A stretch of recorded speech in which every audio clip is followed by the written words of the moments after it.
And And welcome back. welcome back. Oh, I'm going to throw something at you, you motherfucker. You can't throw that far. New York's too Uh-huh. big. Honk honk! Honk honk! And welcome back to episode 166 of the Unpaid and Underrated Podcast, a podcast by crew for crew. I'm one of your hosts, Big Keith, joined as always by Big Joey. Yeah, I'm feeling froggy today. How are you? Oh, yeah. And this week we got special guest Big Monty, Mr. Andrew Montoya himself. How are you doing, buddy? Great. Howdy, howdy. Yeah, he does listen. I like it. Let's see. We got some general topics here. I've been selling some stuff on Facebook.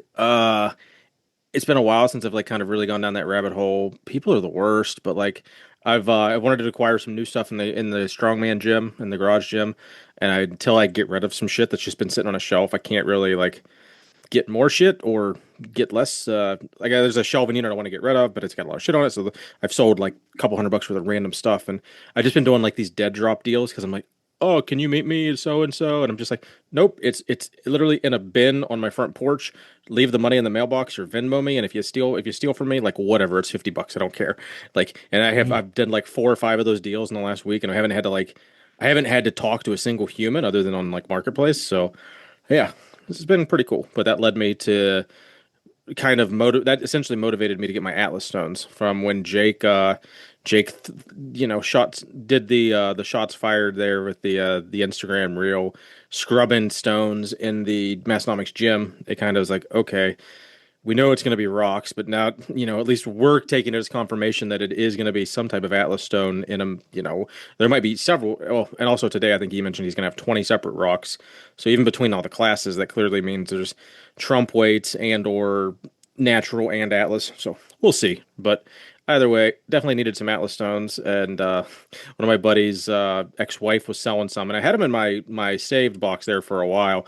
But I was like, man, I really don't want to go down the Atlas Stone rabbit hole because then it's like you get one, and then I'm like, but then I'm gonna want like a 25 pound jump all the way up to like 300 pounds, and it's like, But she had 100, a 155, and 175, and I was like, okay, I'll take them because, well, actually, I was like, I think I initially was just gonna get like the 175, and then she's like, I'll do 100 for all three of them. And I was like, okay, That's a deal. that's a Yeah, stupid good price. exactly, exactly. Fine. Yeah, exactly. You The hardest part also can't was afford not to. the transporting. So then I was like talking to some buddies, like, yeah, just get some old tires, and then you can store them in the tires. I'm like, well, that's all good and great and everything, but then like even in my wife's hatchback, I wanted everything like in the back or at least with the seat up, but I can't get like two tires just in the back cargo bay. So I ended up doing one in the. I put a garbage bag down, the 155, because I just put on the actual passenger seat in the rear, and then like put a big cushion in front of it, and then put the front passenger seat all the way back down and kind of wedge it in, and then I did the tire in the back with the bigger one. But it was, and then the 100 pounder just went on the floorboard of the passenger seat. But the 165, like I've loaded like a 265 pound stone multiple times, I believe, and or I think I've done 265 a couple times, so it's not a big weight by any means, but like bigger than the 175 I picked up.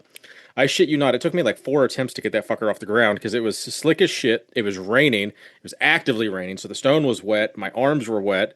I was loading it like into a car, so it's not like I could triple extension and kind of like I had to literally like gently get it to like just I lapped it and kind of stood it up with it like kind of like below my tits, and then I had to like just fall forward with it because I couldn't fuck my wife's car up. So it was very awkward. But I was at one point I was like, man, if I can't get this, am I gonna have to call somebody to stronger than me today, or just wait for it to not be raining? I'm like, I already told her like if I couldn't get it, I told her that I might not be able to fit them all in, so I already had the kind of the banked in like, hey, I'll come back for this one later, and it would have just been on a nice sunny day. But shit, it wasn't the most pleasant. Super sketch driving because I'm like, I was more sketch going over there. It's like, man, I don't know how I'm gonna get all these to like not roll around and shit, even with the tires. And then had it. I was pretty happy with how I ended up loading it all up. But then when I unloaded them, it was getting the one out of the passenger seat was very difficult because it was just such an awkward angle. And then the bigger one in the back, I literally built a ramp with like fucking every single stall, every single cushion and mat and crash pad I had. So that was kind of easy. That was And cool. then I was That was able a good to that was a good idea. I saw that. Yeah, and I was gonna name them. I'm still debating on it yet. I'm gonna name the two rocks Joey and Nate because one's about 175 pounds and that'd be Nate, and one's about 155 pounds and that's Joey. So I kind of think I need to do that. And Joey gave me a bunch of shooters like, "Oh, you can't name them until you lift them with what their intention was." And I was like, "Fair."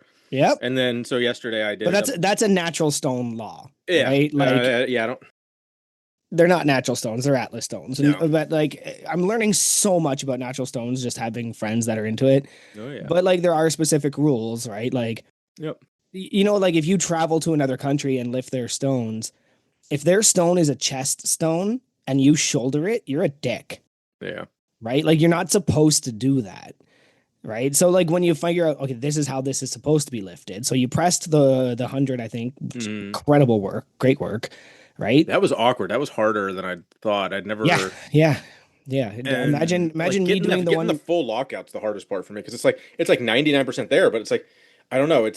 Well, I think it's because you're lifting from the bottom up. Yeah. So then it's like you're literally you are the most extended I think I've ever been, and the Hmm. weight is just in my hand. So it's Yeah. definitely not And like I an tried axle doing or a that log at or 155 with a natural stone and did not do well. So we got that yeah. going for us. Speaking of rocks, Cam's coming over this weekend. He Nice. wants to he has heard rumors of rocks as well, so he wants to learn natural stones. So he just wants to see, how to learn the handhold, learn where that kind of stuff. So he's going to come over. I think Steve and Stasia are going to come over as well.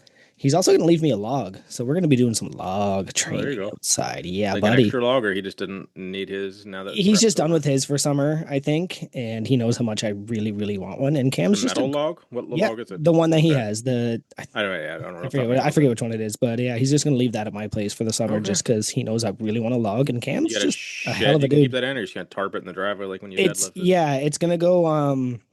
I have a chep skid outside that's gonna hold my farmer's handles in the log with a tarp over it. Right, so I that'll be I know what a protected. skid is. What did you say? A chap? A Chap? chep skid. So you know those blue skids that are built tough as shit.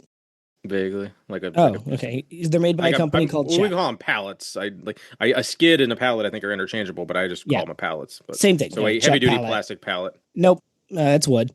But Okay. Chep in Blue particular, they wood. make those blue ones. They spray paint them blue, Mm, and you're supposed to okay. track them, right? Like they have tracking numbers and stuff like that on them, but Gotcha. we just happen to have one. Yeah, that'll at least keep the moisture. Well, something Yes, off the ground and you off the don't want top. you don't want to rust someone's borrowed equipment. That's always No, but that means I need to buy nervous. 25s, which I'm not thrilled about because I was doing those farmer handles this weekend and That or a bunch of tens. I Like had to you carry can, the 25s out.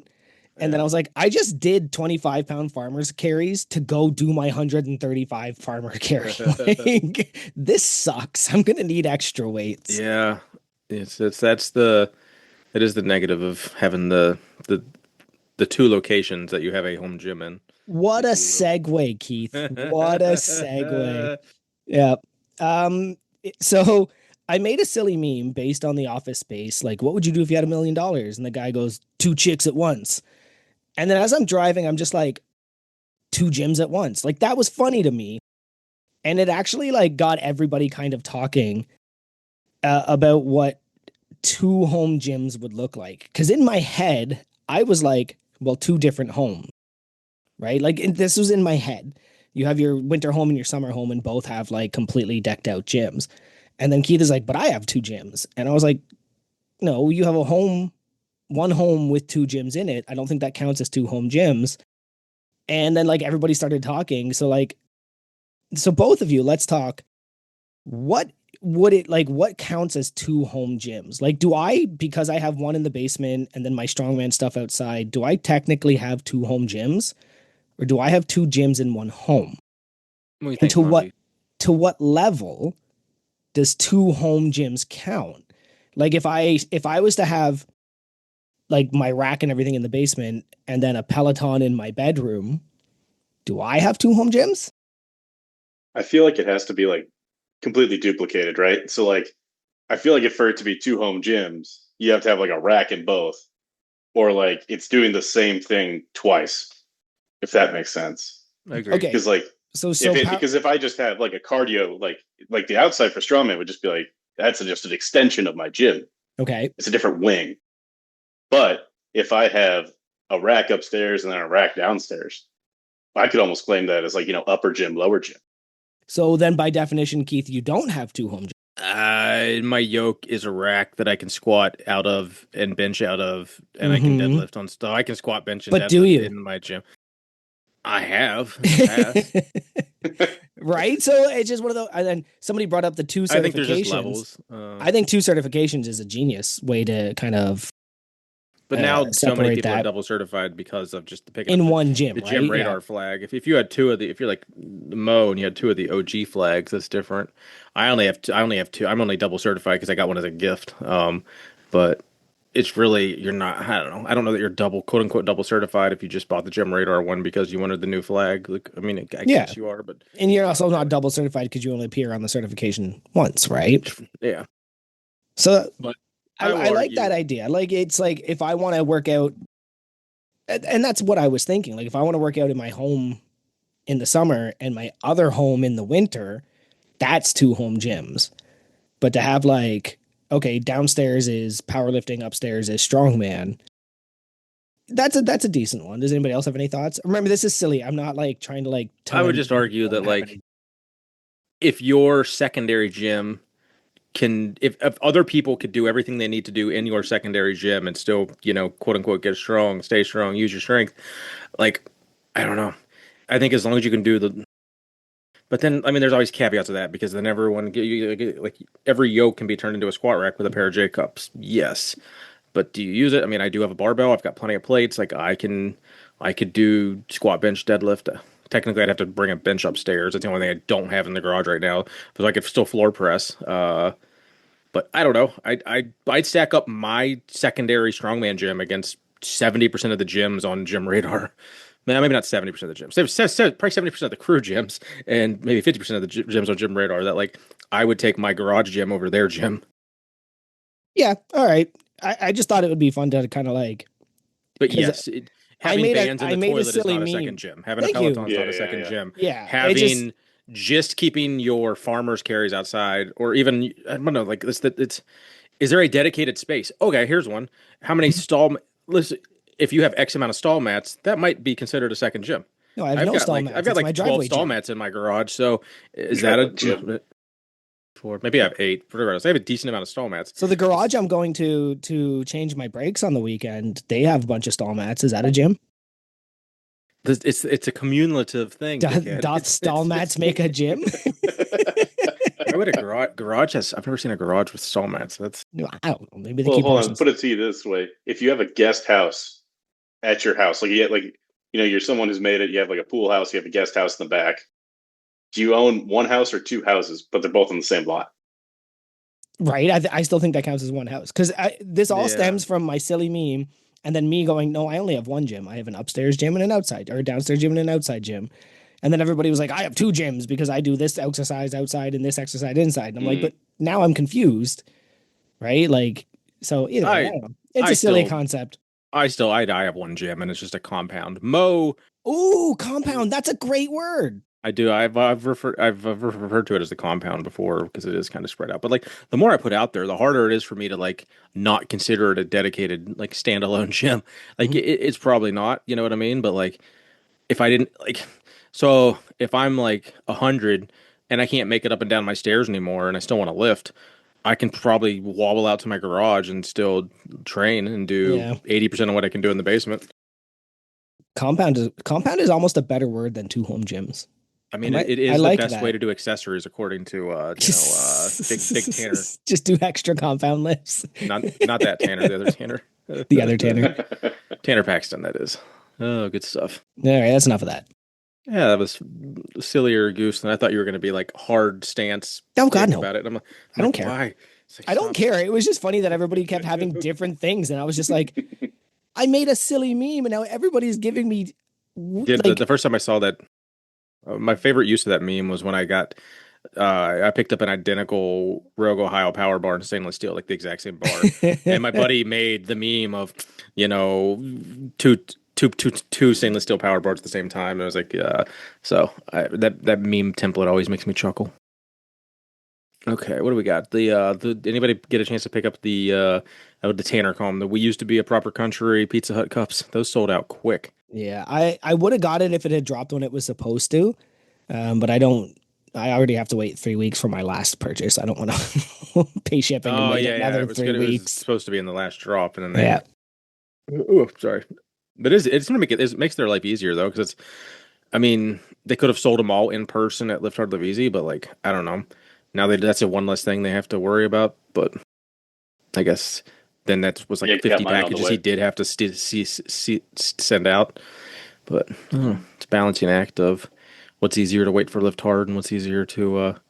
They did on the pre-show last night. They showed a couple of the items. By the time this airs, no, I this don't is coming remember. out Tuesday. Unless it comes out tomorrow, Oh yeah. yeah, So it won't be. the one item probably won't be. It was funny because they just gave a cock tease of the other one, and it was like, it was the most like just a quick flash. And what's annoying about Zoom too, I guess like if I have the Zoom up on my phone, it you can either have it where it shows all the screens, but they're like the size of like your pinky nail, or you can have the person talking.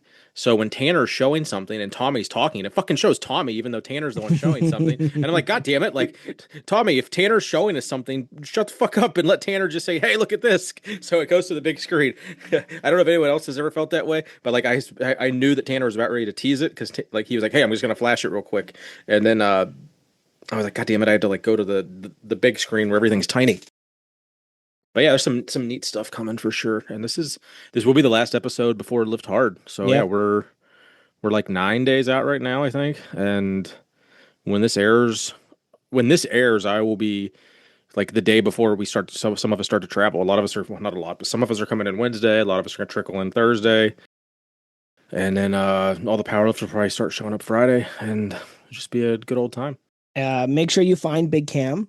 There is a limited edition. I'm gonna say like mostly in person only DILF Dungeon sticker that he Oh, is there you going go. to have only for people at the Lift Hard Live Easy. I'm keeping a few because I think I'm gonna send a couple just to people that aren't making it, which is just a favor to some people who asked. Uh, Interesting point. I haven't even seen this sticker yet. Oh, cool. Morgan designed it, submitted it, and printed it without telling me. So I will see it Hmm. when it shows up. And I'm hoping it's here by Sunday. Otherwise, Cam's not going to have them. So knock on wood, Canada Post, and we know how good they're doing. So Lift Hard Live Easy 5, these stickers will Yeah. be available. Yeah. Um, yeah, that's a weird one. I thought about it today.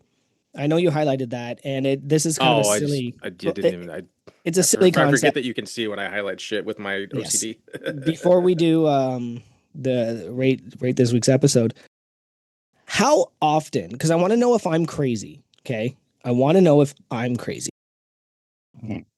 How often do you guys think about the California raisin? Once every 4 years, like Like the little, you're like the or Olympics. or the World Cup that's been around just as long almost. Yeah.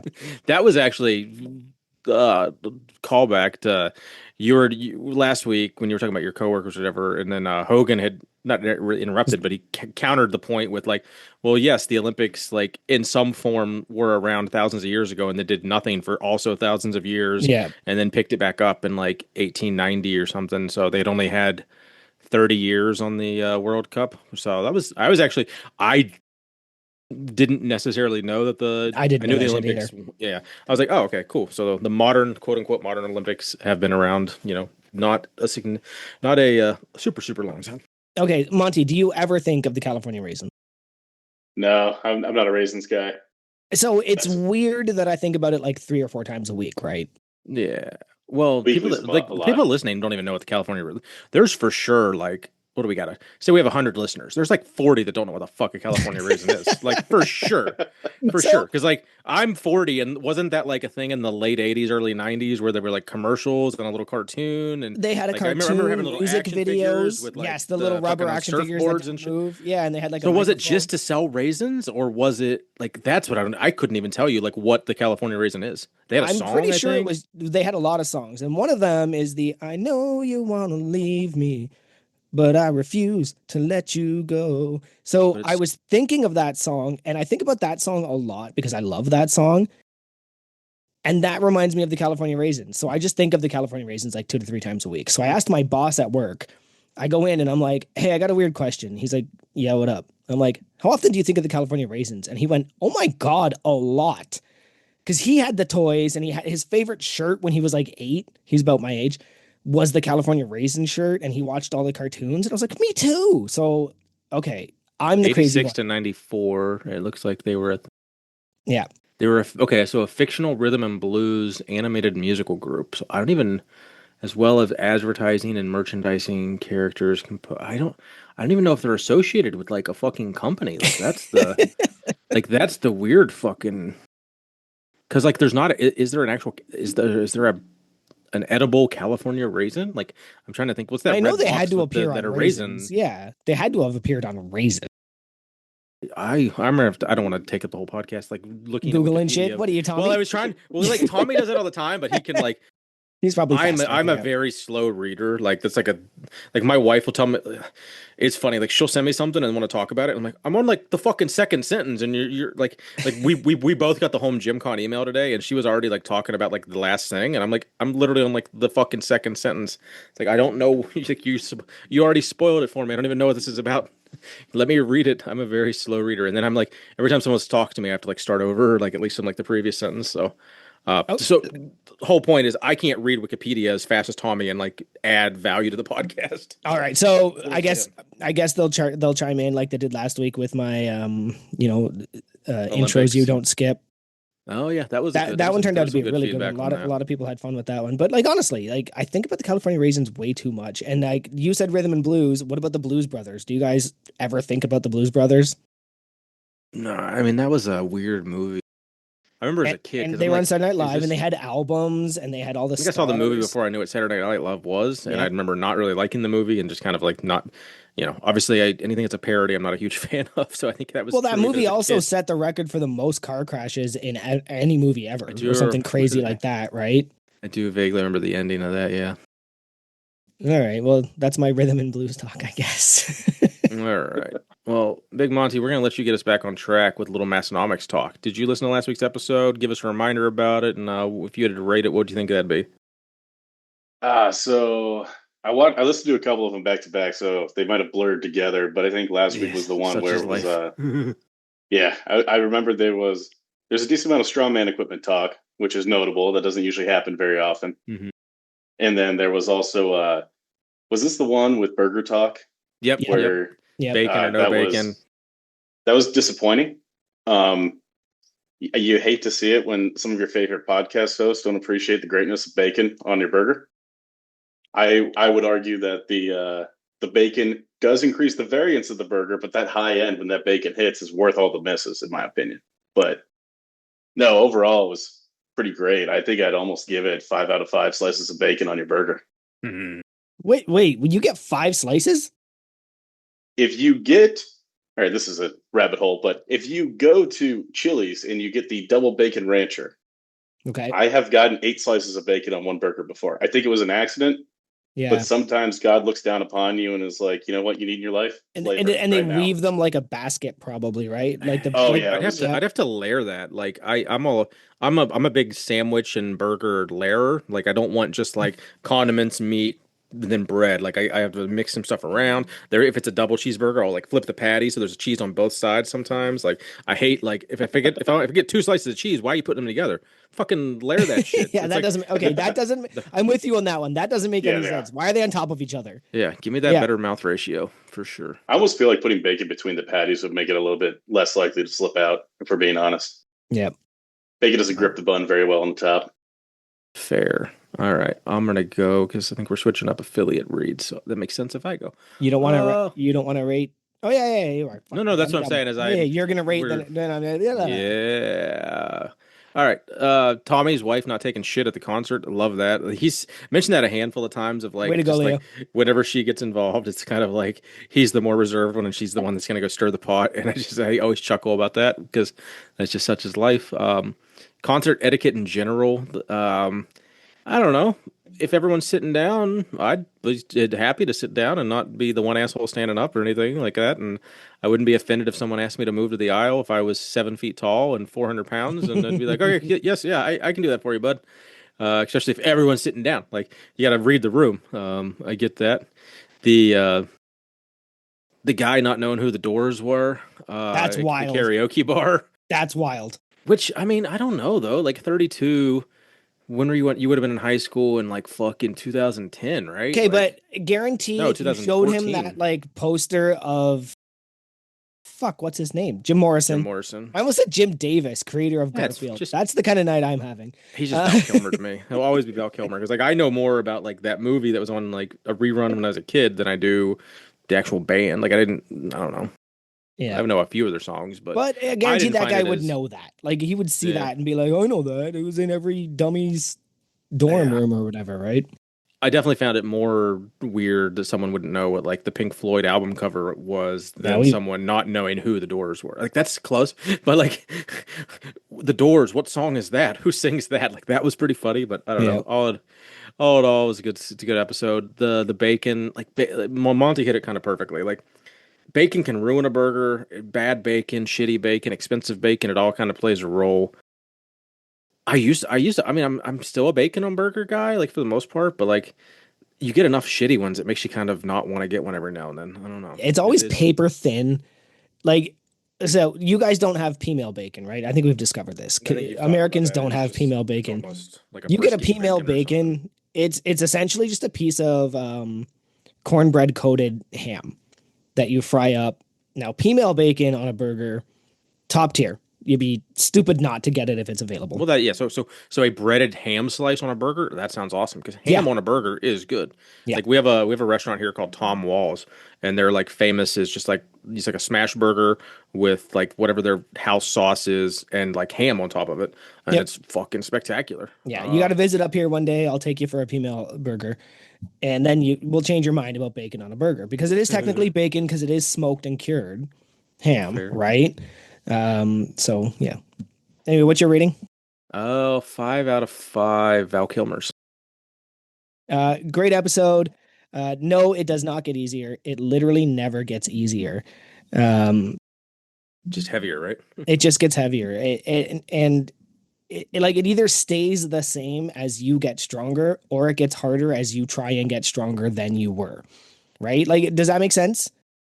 Right? Like my 135-pound deadlift was hard 5 years ago, and now my 450-pound deadlift is just as hard as that was because I'm stronger, right? Like it's all variable. So no, it doesn't get easier. And then as you get older, it gets even harder. Then you get two kids, you get a job where you're not standing, you're actually actively moving. Like it just life finds a way. I do want to discuss Tommy discovering chalk. That was a very good conversation. I love you, dude, but yeah. Yeah, that exists. It definitely is a thing. Same Yeah, same exact reaction. I actually yeah. had a DM. I DM'd him because and I was like, "Hey, like one thing I found recently, if I use wrist straps, it keeps my grip from failing on Yes. like farmers carries." And I had never thought about it. And it was never a thing until I heard it on the Drunk Uncle podcast a few months, like a Yeah. month ago. Yeah, Dylan Anyway, so talks about it. yeah, I shared that with Tommy, and he was like, "Oh, don't worry, I put a ton of chalk on Friday. I was good." And I was like, in my head, I was like, "Did you not use a ton of chalk in the past?" Like, No, he was saying he like powdered it. And yeah, it's you interesting gotta. because like I love my chalk. And I only use chalk not just to save my grip because I have shitty grip, but also just to make sure like it slips a little less and it tears my skin a little less, right? Like chalk is there not only to help your grip, chalk is also there to make sure that your skin isn't moving around the bar as you're holding the bar, right? Like the concept is to also protect your skin. When I'm lifting stones or sandbags, I put chalk all the way up to my elbows on my forearms, right? Just again, for the same reason, to protect my forearms from getting completely demolished by rocks and atlas stones and stuff like that. So the fact that I'm like covered in chalk twice a week, and Tommy's like, "Hey, did you guys realize that chalk helps with deadlifts?" And I The, was the like, the "What?" the most ironic part of that too is like Juji Mufu literally bukkakied him in chalk, Yeah. chalk, and then Whoa. and then like his gym for 2 years in a row has Has gotten been like covered in chalk for the destroyed. grip. Yeah, Yeah, from the I grip literally comes. like drew a fucking smiley face on his floor with a piece of chalk. So like the fact that he is like the chalk guy, he is like, and he doesn't use. But I will argue. I know I'm stealing your rating, but like, That's okay. Go. who? Not all chalks are made the same either. I know Yeah. Mister, Big Monty here can probably chime in, but like. Spider chalk to me, it's got that. We've talked about chalk to death before, but like Yeah. maybe does Tommy just have shitty chalk? Like I don't know. Like Maybe. there are different I've got goodness of cheap chalks in my opinion. I've got Oh yeah. cheap China magnesium carbonate. It's climbers, right? It comes in blocks. It was like $5 for a pack of 20 back when I bought it. It's still half full because I'm a painter. Like we'll talk about this in a second. But I also have a bag of bone dust. And bone dust is so fine that I only use it for really heavy deadlifts, right? So I have various levels. I used to have liquid chalk, but it's too hard to get now. It's just way too hard to get here in Canada. So I just don't fucking bother. It's too expensive. So that would go to my next. Let me rate Let me rate this episode. We'll go 5 out of 5. What do you mean chalk helps deadlifts? And okay, how do you guys chalk up? So when I chalk up, I paint. I take the block and I rub it all over the parts that I'm going to use. Right? If I'm doing a grip thing, I do in between the thumb and the forefinger. If I'm doing deadlifts, I get my whole hand. If I'm doing stones, I get my hand and my forearms, but I like paint it. Right? I don't crumble it. I don't anything like that. What do you guys do? Bonte? I would say it really depends on like what I'm doing. So I guess I've got experience with across all like three different strength sports. So I would start with strongman, like farmers, any of those grip things. Uh, Depends on like the event. If I'm not allowed to use a tacky towel or anything like that, usually do liquid chalk for strongman stuff. I really like it to dry out my hands, Mhm. but I always make sure to keep like the pads of my pointer and my middle finger dry. So that way, whenever I do a reverse hook, I can lock right into my fingernail. Smart. And if you really want to finesse some things, you put something sticky on your fingernail here. So that way you can hold on to it if that's allowed, clearly. Yeah. Strongman never cheat. Hey, if it doesn't say it's not allowed, Yeah, Yeah, exactly. It's the Airbud rule, right? And then Golden for retriever. Olympic lifting, I actually use the chalkless stuff because that one, it gives me enough grip, but not too much so the bar can actually rotate my hands. Smart. And then powerlifting, I do the pads of my palm and then around the ring for for deadlifts. Squat, I do the middle of my back so the bar doesn't slide at all there. Usually doesn't make that big of a difference. Yeah, but I was it gonna makes say me mentally feel good. I've only Oh, ever chalked my back placebo's a once, and hell of I a found drug. zero difference. I think it makes more difference if you're like a low bar guy. Yeah, So I'm a high squat bar high bar squatter. That's exclusively, why. so Yeah. Okay, that makes it's not as sense. big of a deal. Historically, was a painter, but I would say with strongman, I do a lot more loose, and I'm less picky. But that's just comes with strongman in general. I'm less picky about. I still amazes me all the time. I'm like loading a bar or a log, and I'm like, I still care, but I care like 80% less about which fucking way the plate's facing, or if like or if it's like dirty plate math or shitty loading. And I'm like, I'm not always gonna take the fucking 5 off to put a 10 on or something if it's like a pain in the ass on the crash pads and it's just easier to just keep putting plates on than to take a bunch of shit off. Or if I'm adding weight to the fucking circus dumbbell, I'm not going to pull all the other weights off to then reload it again. Like I'm just adding weight until I get to my desired weight. But I don't know, chalk's a hell of a drug. Affiliates here. We got Belt Fed Strength. Anyone looking for some new leather goods, reach out to Chris and Randy at Belt Fed Strength. Code unpaid. Great friends of the podcast. They will be at Home Gym Con. Go meet them there. Go buy your get some personalized handmade lifting straps from Chris at Home Gym Con. Plate snacks. Hopefully some people took advantage of the 4th of July sale. If they didn't, Code unpaid still works there all the time. If you're still, if this is listening and you don't have stickers and you're coming to Home Gym Con, they're not going to work. But to lift hard live easy, you could still get them. Still have enough time to go to Home Gym Con and get your stickers though. And then Obsidian Ammonia. Oh man, I wasn't gonna. I'm not gonna share the video, but I'll briefly tell my story with Obsidian Oh, Ammonia. here we go. I said I wouldn't bring it up, but if you want I to, know. go ahead. I've got about 6 bottles of obsidian ammonia around the house, and I think all but one of them is like they're at different various levels of cashness of like how basically useless they are, and they're almost just like just decorations at this point. And I got 2 in the garage, and I thought I picked up the not so good one, but I picked up the nose bleach, which is like the strongest one I have and the freshest one I have, and I went like nose in the fucking bottle, and I had never in my life been assaulted chemically like that before. And this isn't like a good, like I almost fucking, like it ended my workout and ended my day. And I was in fucking bed with like red eyes and a fucking burnt nose the rest of the day. It was horrendous. It was really, really not, it was extremely unpaid. Entirely my fault. Love that fucking ammonia in general, but pay attention to which fucking one you pick up because yeah, like within like 1 second, I knew like instantaneously, I knew I fucked up, and I like, and this was like before that was like attempting like a rep at my like comp weight or something, or maybe I was attempting a big circus. I know I was attempting a circus dumbbell PR is actually what it was, and I called it. I had to go and actually fucking hose my face off and hose my like was shooting fucking hose water up. I was douching my fucking nose and mouth with hose water. It was so bad. Um, it was horrendous. But if you want that experience, code unpaid at Obsidian, but use it correctly and you'll just get something about 30% less than that, and you'll hit some PRs. And that's what I got to say about Obsidian ammonia. I got to see the video and I wanted to talk about it so bad. I showed it to Morgan and she was like, "Oh, dummy." And like I'm like, "I know." Because like I've been using ammonia for a long time, and even I know I don't fuck with nose bleach if I can avoid it. And I just like the look on your face, like it was you got hit, you looked mad, then the defeat kicked in as you just slowly took off every belt and every wrist wrap, It's so much stuff on. and you just walked off the camera just coughing and wheezing. Oh man, bad. I'm so sorry.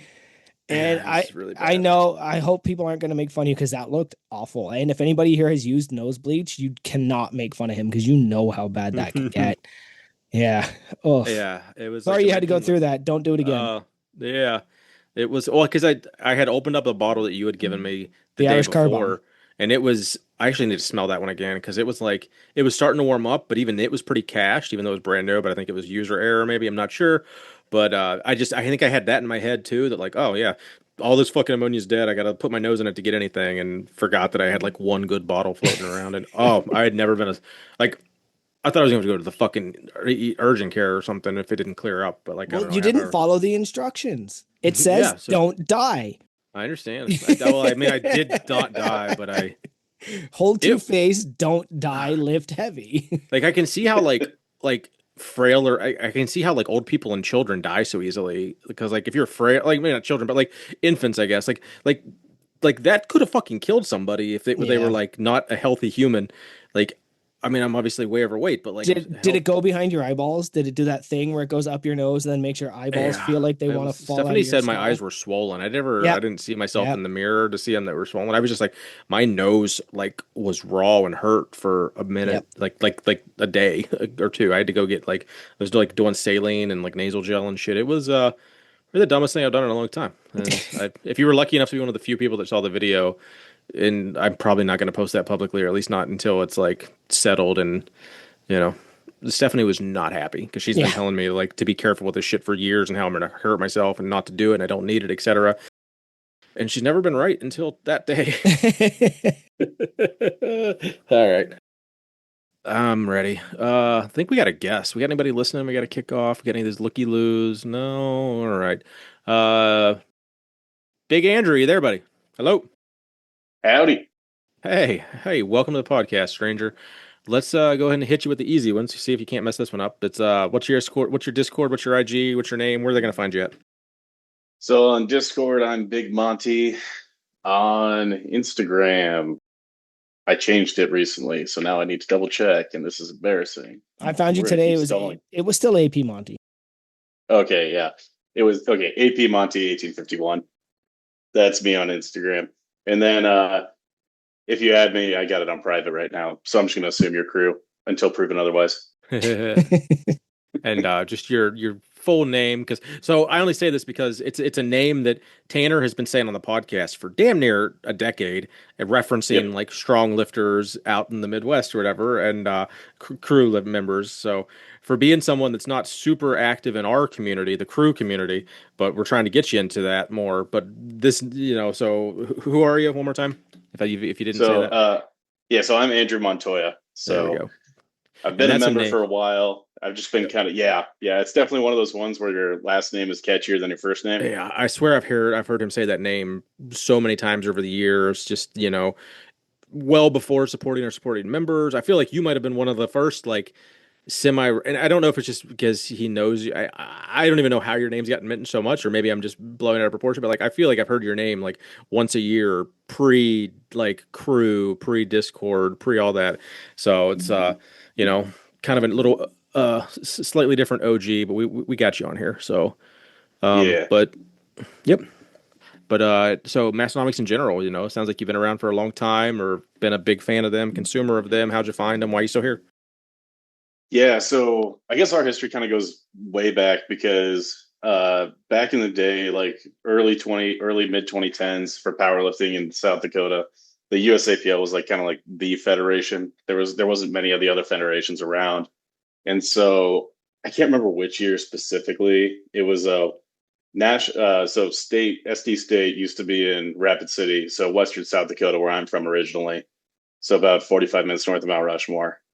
And so it was in the upstairs of the YMCA every year. And so if you look at Tanner, I think it was back when Tanner was not didn't have the long hair.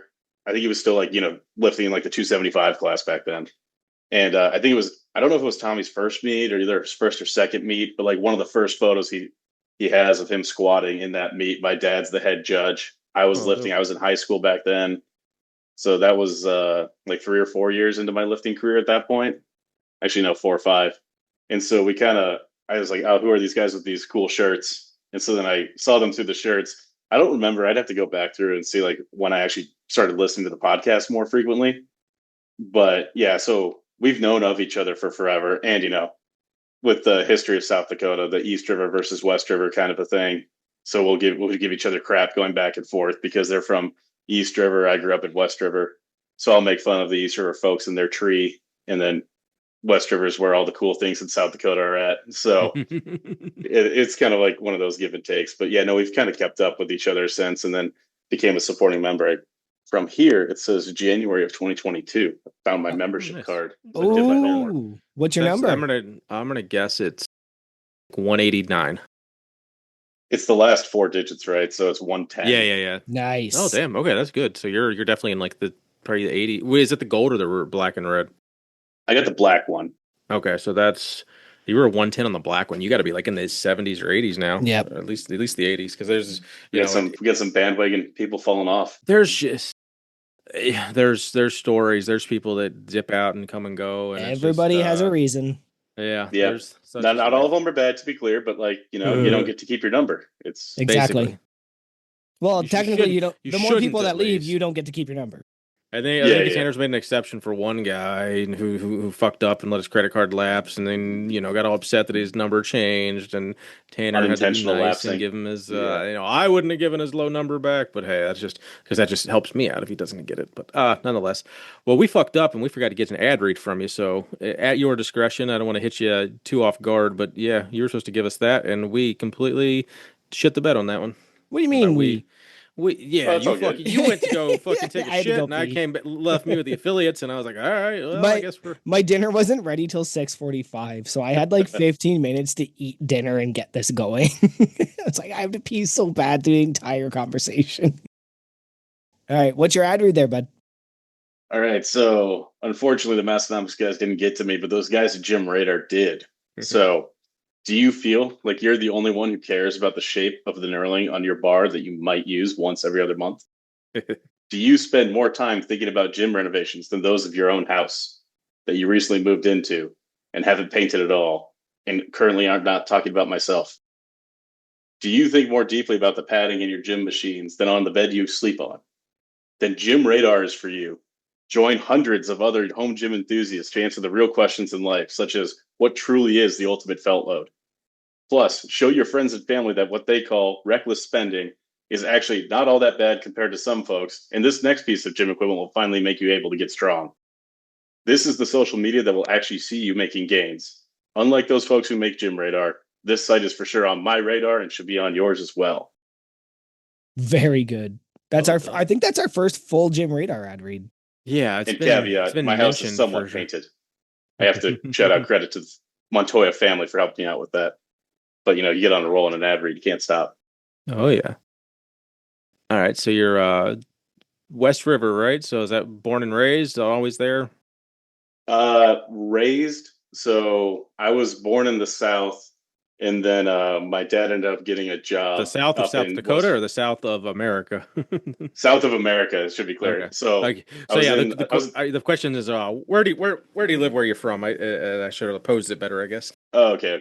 So I'm from Rapid City, South Dakota, West River, and I currently live in St. Louis, Missouri. So I'm on Okay. the meeting of the three rivers. So I'm kind of like right in the middle of everything here. Nice. And then where were your southern roots at that you said before your dad moved? Yeah, so I lived in Atlanta, Georgia for a little bit when I was like under a year after I was born. Then we moved to Knoxville, Okay. Tennessee. And then when I was like 4 or 5, we moved to South Dakota. Then I was Gotcha. actually back in Atlanta for grad school and then moved to St. Louis Oh. after. So What kind of what like a a full circle. you were too young, but what a culture shock Atlanta to South Dakota is. Like, Yeah. oh my gosh. Yeah. Yeah. So my folks are originally from East River, South Dakota. So there's like, my mom grew up on a small farm in southeast South Dakota. My dad was from Sioux Falls. And so they went to school in Rapid City. And then they kind of took a little tour of the country and then made their way back. I Nice. had So a that's map. how I ended up growing up there. Brought I you had- home. I had a map out today. Big Spicy Pizza turned me onto this app. It's called The Roost, and you can like send bird messages. So The like Roost, I'm going there in a couple days. you send I think it's called that. I forget what it's called. But like you pick a bird and you write a message, and this app simulates the flight patterns and speed of a bird from you to your friend. It's weird and niche and kind of dope.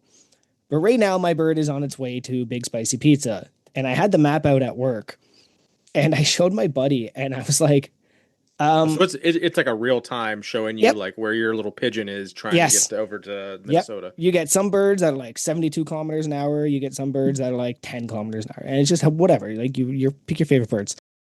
And I pulled up and I was like, okay, do you see how this is Sioux Falls? And there's like other cities around it. I scrolled up and I showed him Aberdeen. And I'm like, I've been there more times than anywhere else in the country. Yeah. And he's like, why? And I'm like, it's too long of a story. I'm telling you. Yep. All right, Andrew. That one thing that you've seen that you haven't had a chance to buy, the Massnomics merch that just, you go on their website today, it's not there. Maybe something from that deep vault that you, one of those shirts you saw him wearing back in 2015 that you didn't get a chance to buy. Anything Now, like that? full disclosure, I don't think you've listened to a lot of our episodes. We do this to try and encourage Tanner to bring things back. And I will tell you, it has worked. Can I use this opportunity as a platform to espouse the message that I probably said the most regarding merch on the Discord again? And that being the lack of an 8-bit weightlifting t-shirt. For Yeah, well, we I'll have allow that. we have That's fair. strongman, we have powerlifting, we have Highland Games.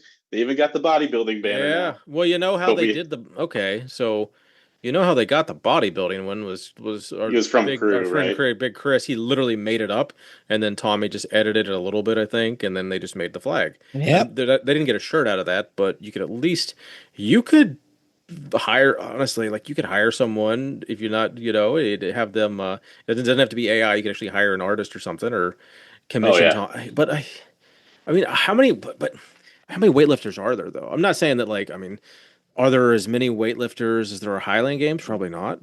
I'd probably say Highland Games would probably be about the same, wouldn't it? Yeah, based on Oh, there's And I'm based talking on about what like, do you, what do you people who consider do a Highland weightlifter? Games like Someone consistently. is a weightlifter someone that like occasionally does this like snatches and cleans for accessories, or is a weightlifter someone that competes in weightlifting and like specifically trains those two lifts for like a competition level? Like, I'll what is a I'll weightlifter? say this. I'll say this. When I first introduced the "What's your favorite muscle" thing, there was a big conversation about not caring about particular muscles. If there's enough people that think that, but we got a bodybuilder flag, I think we can get an Olympic lifter flag. Yeah, Like, remember, there I are see a flag being a bodybuilders thing. I don't in see this a Discord who care about individual muscle size. There are people that care about pump. There are people that care about that kind of thing enough to get a flag. I think there's probably enough to get an Ollie 8-bit. I also think just to complete the set, right? We Yeah. have most of the other strength sports now. Like, might as well just run the gamut. Like, I'm not even saying you have to stock it for forever, but and then like actually something that I think that would be nice if they bring back would be just like some of the sweatpants, but just in like bigger sizes Yeah. as a Okay, I'll larger allow that. individual. What was the biggest So sizes they brought back when they did like literally two drops in the last like 9 months? I think it was like 2X or 3X, Oh yeah, maybe. so that's like a size like 40, maybe 40. So anybody Yeah, a yeah. size, anyone above like 280 ain't buying those. Yeah. Yeah, exactly. Or like, some of the limited like the lift shorts with like the money liner, like those in Mm. bigger sizes. It's usually the Those, bottoms that don't have enough bigger sizes those like for the are specialty ones. so those ones are ripping fast. I'm seeing a lot of people are ripping through those. What is the 2.0 or the 3.0? Those are the 3.0, right?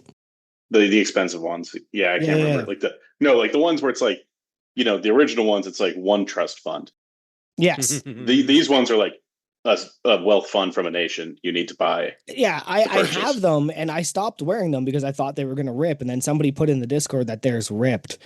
And I'm just wondering if it's just the material or we're all just getting bigger, Yeah, which mine I ripped when think I is was the goal. squatting, but I was also I'd always downsize my lifting shorts, but I can't downsize those because To get maximum nut, they're not super flexible. they are not. All right. Do you by chance know what your Hall of Fame status is for the Massonomics Hall of Fame? Including I got tonight. this card right here. Hell So yeah.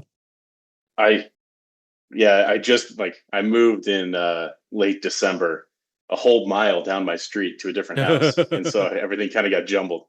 But yeah, so depending on how much I accomplish at Lift Hard, Live Easy, will depend on like right now. I'm showing that there's like 3 or 4 that I haven't done yet, but have the opportunity to do that weekend. And if that it happens, I should be at 12. Nice. Let Tanner know because then he'll have a cup ready for you. Yeah, I just need to see if Massonomics Gym is going to be open on Friday for me to Yeah, get I mean, my benching you're the gonna get the barbell gym no matter in. what. Like Yeah. if you literally go Okay. to Aberdeen, you're gonna get the gym. Like all you got to go in there is pick up a fucking dumbbell and do a curl, and you lift it at Massonomics Gym. Like Perfect. that's a gimme as long as you show up to Aberdeen and like walk through the broken glass door. Is Perfect. it still Yeah, broken? Yes, Abby confirmed it last night in the live when I asked. Oh no. I was like, "Is that so?" It'll for sure still be. It'll legit be a piece of plywood when we're there. Which the cool thing about we should sticker the fuck Yo, out. I was gonna say that. That might piss Tanner off because it's like not his door. And it's like I was for more a hair thinking like salon. that's almost as an important picture as the billboard. I do think getting a picture with the temporary door that like it probably has nothing on it. Like I'm sure there's no signage. There already wasn't any signage, but well, I'm trying to think where was the urban hair salon sign on that door or was Yes. it like okay? It's So the that same. I think it's the same door. Like no, it is. like, I just can't remember if the hair salon was like on the like the brick outside, if it was like on a glass mirror, like a glass window, or if it was that specific door. Like that I can't also the guts of calling your hair salon the urban hair salon in that location. recall. I hope they're not listening, but like, gutty, bro. So urban. So the Hall of Fame. So what are you missing a picture with a crew that even too? Is that something you don't have? Yeah, so I need to that's double easy. check. One of my training partners recently became crew in the last week, so I might have just gotten that one by Hey, there accident. you go. But I'm that'd be- a I'm a notorious post everything to my story and nothing to my actual feed on Instagram guy. yeah. And so I might we have know to some of reverse those. that trend to cover that one. Yeah, the only ones I'm missing. So that one, attend and compete at Lift Hard, Live Easy. I'm going to do both. And then, yeah, I've got most of the other ones. The ones I don't have is contest winner, Voice on Massonomics podcast. Have not had that one. Crew Falls. It's always like December. I always have like a contest or like other travel going on, so I haven't been able to make it up for that. And then listen to the first 400. I haven't ventured down that. That would probably be a master completer kind of thing. Can confirm because I am a master Yeah, completer. you just did that, didn't you? Yeah, and that was hard as shit. Yeah, that was the hardest one for me, but yeah, I did it. Technically, the competition win is the hardest. Yeah. I know I cracked a joke and I'm like, because they're giving out competition wins like candy and whatever, but like that was a sarcastic comment because like that's the hardest one to get. Oh yeah. Yeah, you have maybe 4 opportunities a year to get that one. So anyway, good work. I hope you get your cup.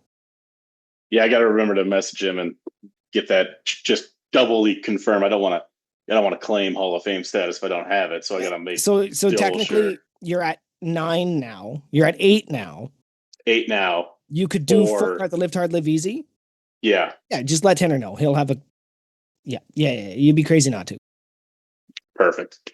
Now you also don't have to post the picture, right? So if you get I think you do. I don't. Well, what's it say on the card specifically? Read the sentence for the Let's picture. see right here. Post picture with another supporting member on IG. Yeah, you have to post it. You know, so like I me and count that- Keith would have to post the same picture if we took like if I went to Yeah, Keith's like I think house it and just we've has to be never on met your before. feed. Yeah. Oh, okay, that's fair. Yeah. Yeah. Yeah, so I'm gonna have to double check my feed. Otherwise, I'll have to, I guess, be friendly and post that I had a good time or something. couldn't possibly do that. Oh no! Oh no! All right, want to get into that one there, Keith? Yeah. You got that CTF over there. What's that like? Looks like a jack of all trades, doing a little bit of everything throughout your whole career. But what's the gym? What's the gym's status right now? And is she certified? She is certified. I've got both banners up in there. So this is so like I said a little bit earlier, I just moved down the road, picked out this house specifically because it has both like a regular car garage and then the previous owners built like a garage for an RV. Oh, dope. So it's got like really tall ceilings in there. So the layout's like, still 16 by like 26 or something. So nothing crazy huge, but it's tall, which is very helpful because I was doing Olympic weightlifting and like, do you guys know what like a carport is? Mhm. To where it's just a roof off the side. Yeah. And so St. Louis is like just south enough to where there's a bunch of those. So the house I was renting, they like encased the carport. So I was doing split lazy. jerks and stuff. Yeah, I was doing split jerks and like almost hitting the beams above my head. But now I don't have that problem at all. But yeah, basically, I'd say the majority of it is Facebook Marketplace or other secondhand finds. I don't tend to buy a whole lot of stuff new. The Rogue yard sale at the Arnold has been the source of a lot of the equipment I have in there. Oh, so yeah. And then- so you drive out to the Arnold every year then. Yeah. It was Gotcha. like the first year I did. So I've been to the Arnold every year since 2020. And so there was the Rogue yard sale, like it's inconsistent. So like one year I got competition bumpers for $1 a pound. Crazy deal. Last year, nothing. This past year, they had brand new Rogue Pyros bars for like $250. Damn. So it's really just about like going and seeing year to year. And then a lot of Facebook Marketplace. The York rack that I have was a Facebook Marketplace find. Somebody was trying to sell it for a decent discount, but I sat on it for a while. Then that rack moved down to like $400.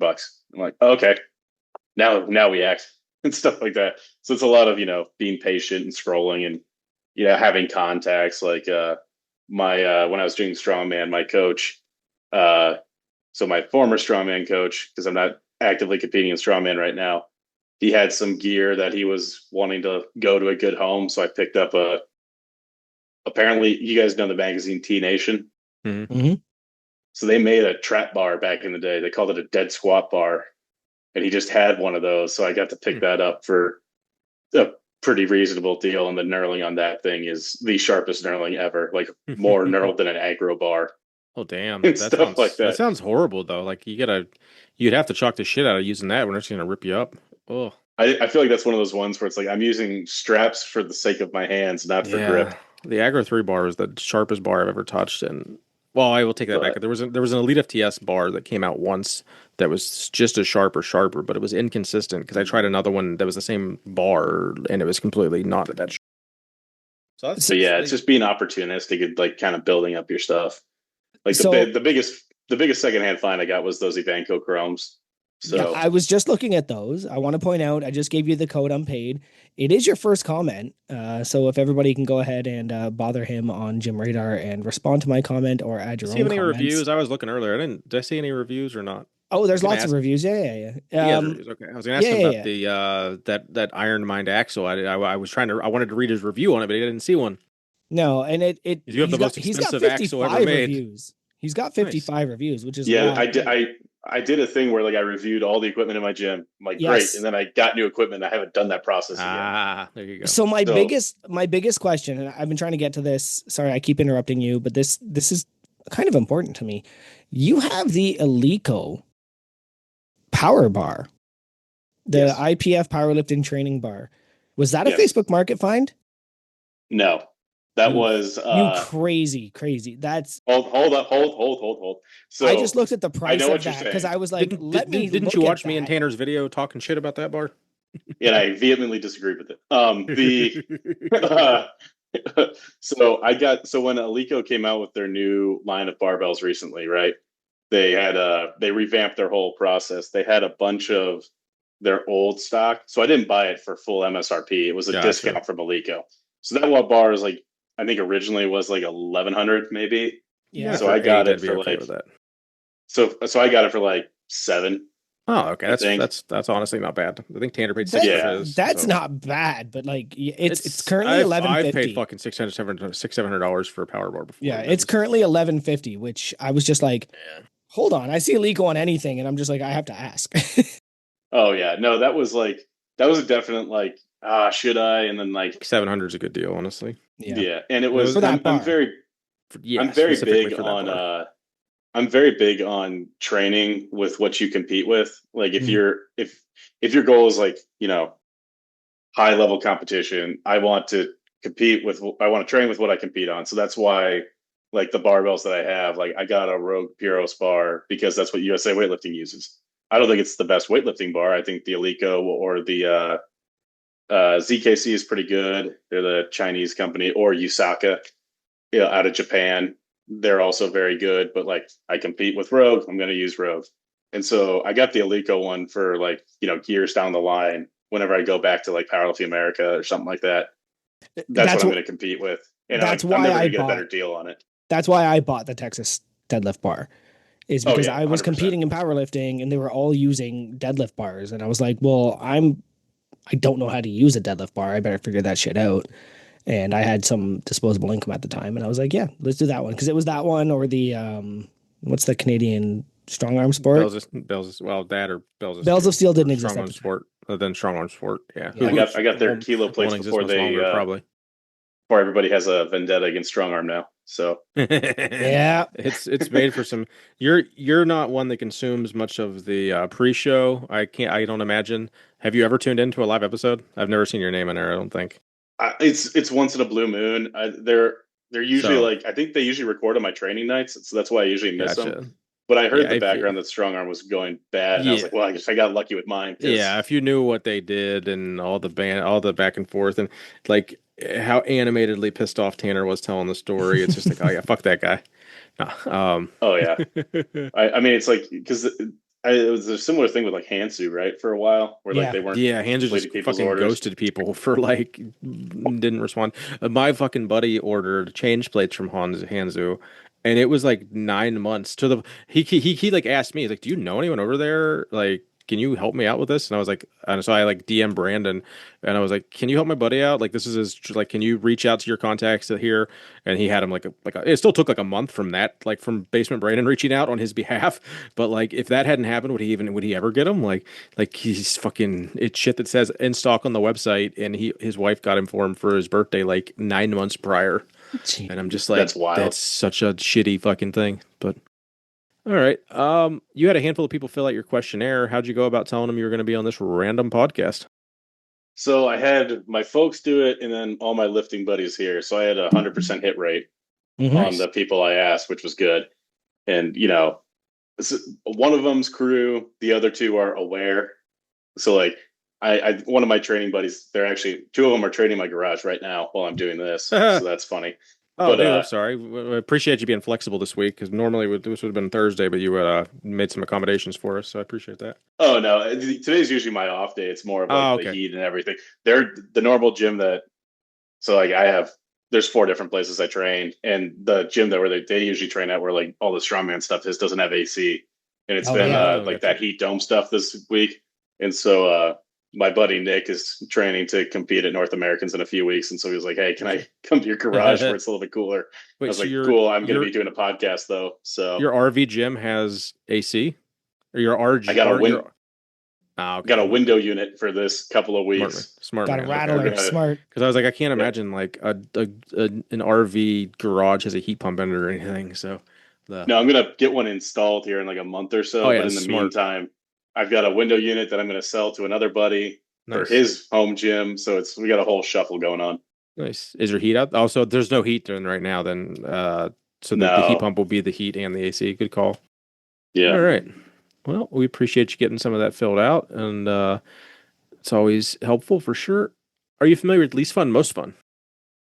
Nope, I asked him right when he I started to am. drink some water. All right, so Oh, anyone, that's anyone, I got my drink here. So yeah. yeah, anyone listening for the first time, it's a game we like to play here called Least Fun, Most Fun. So we're gonna give Big Monty here one topic, and he kind of has to go through, use his druthers, and tell us the least fun thing about it and the most fun. Not either or, but a little bit of both. So least fun, most fun, starting your competitive lifting career at such a young age. Oh, listen, least fun. And I guess No tell us one how else. old you're. I guess I should have you preface it, like explain to the people like very briefly, like when you started and if you consistently lifted up and because I like Yeah, sure. So I started lifting the summer between my sixth and seventh grade. So I was about 12, I would say, and I haven't stopped since. that's So what like I've that's competed what I every gathered. single year since then. Okay, cool. So and how old are you? I'm 29, so I've got 17 years of lifting experience. So Damn. it's one of those things where like I'm younger, but I'm like an Yeah. older Yeah, your hand your and like training age Th- is old as shit. That's why yeah, he didn't know who the California raisins are. Yeah, he's a baby. yeah, yeah, He looks yeah. like us, but he is not one of us. Yeah, he was. It was He 80. I think is. you said 86 to 94. He wasn't even alive. Look at it this way too. Like 96 baby. he's not in the decade that's like one under us. He's in the decade that is two under us Yeah. because we're 41 and he's 29. So there is a large gap there. But all right, yeah, least fun, most fun, Least fun, most starting fun. so early. Yeah, so least fun would be no one else really understands why you love it and what you're doing yet, really, because you're kind of like the first one to it. Yeah. I would say the most fun would just be like how it helped all my other sports. Mhm. And there's like a certain cool factor. Like I remember I did a powerlifting meet in Minnesota the summer before eighth grade. And so like we had like what'd you do this summer? And I was like, I did this powerlifting meet. I squatted 315, like something like that, which That'd be like really hitting cool. three plates in middle school was something like really fun to do. Hell yeah. And so, yeah, it was the only, I would say also least fun. I got a little bit muscle bound and I couldn't really run. So I had to take a year off in high school and learn how to run. And so, yeah. Very good. Very good. Yeah. Starting young is important. I didn't start till I was like 35, I think. Mm. And even then it was just I started functional training and hated it with a fucking passion. And then discovered Ah, powerlifting, which led me to strongman and Highland. Right. Well, well, But I well, powerlifting do is have the a gateway. I do it have a always I was follow like, up. is. I Brief was always follow. joking that there was somebody put out a meme where it was like Obi-Wan looking across the desert in Star Wars, being like, he's like, my father is like one day he will be trained because my dad was a state champion powerlifter when he was in high school. So it's just like, just waited till I was like just old enough, then got me that same iron bug. Yeah, that was gonna be my a follow up. Did your old man was he champing at the bit, if you will, to get you lifting, but kind of held you out until you hit puberty and like until you're 12, you can't touch a bar kind of thing, or were you in his Yep. gym like just he basically had like restrict you from doing anything until you hit a certain age? Yeah, he was like push-ups and sit-ups are good enough until there's hair on your legs. And Gotcha. Mhm. then we're gonna do, your standard like the standard like father son at the YMCA. And that's where like ran into the original powerlifting crew that I met. It kind of like got me into the South Dakota USAPL scene at the start. Nice. My kids join me in the gym sometimes, and they just come in and oh daddy, I can lift the 7 pound weight. Oh daddy, I can lift this 25 pound weight. And it's the only thing I ever say to them, honestly, is what group are you working? That's it. That's like the most like training talk they ever get. Like it's fun that Yep. you're deadlifting a kettlebell, okay, but you're deadlifting the kettlebell and then you're skipping over to the dumbbell and throwing it over your head. No, we have to dedicate our time. What muscle group do you want to work? Right. And then if they don't care, they don't care. But like, yeah, you don't want Yeah. to push it on young kids like that. Yeah, Okay. no, my start was tons of 5x5s. 5x5s like for the entire first Yeah. year. Do your fives. Yep. Um, kind of relatively new question I've been asking everybody, and I'm gonna ask you, what is your favorite muscle on your body? Or counter, like, what's your favorite muscle group to work? Oh, it's got to be legs in general. Mhm. And if I'm getting specific, I would say quads. Now that especially I'm doing Olympic weightlifting stuff, so love front squat's probably the lift that I'm the best at out of all of them. And so just Ew. doing just oh, they're glorious. I know. I'll be a front squat evangelist. I know, But like it's one of those, yeah, but also, like, do I have to? oh yeah. But I mean, like if you see like the edges of black in your vision as you're lifting, like are you truly putting in a good effort? And so If you're not choking yeah, yourself with your own knuckles, did you really exactly. front squat today? Yeah. So So we might be burying the lead. Like Andrew's a very, very strong gentleman. I just want you to. What is your best front squat single and maybe like set up? Like what's your most proud rep PR on a front squat? For Like reps. It has to be for reps. yeah. So you I don't do that. two. That's gross. Okay, well, that's fine too. Like I don't know. What's As your an best Olympic leg weightlifter, I press? figured you do a lot of like What's your leg press sets to PR? 8 for with like 500 pounds or something. So I'm just curious of what you've. Oh yeah. I would say I hit a double at 606 on a front squat with an actual front rack, and then my best ever front squat is 300 kilos, so 660. Nice. And so that's like that was one of those ones where it's actually kind of a counterintuitive thing in weightlifting. You don't want to get like do too much static strength because then it takes away from your ability to recover and actually do the Olympic lifts because unfortunately you don't compete in front squat as much as I would prefer we did. And so yeah, that's probably like the best. Those are the best sets of front squats I've had. All right. Well, we touch on occupation as little or as much as the guest wants, so hit us with whatever you want on that one.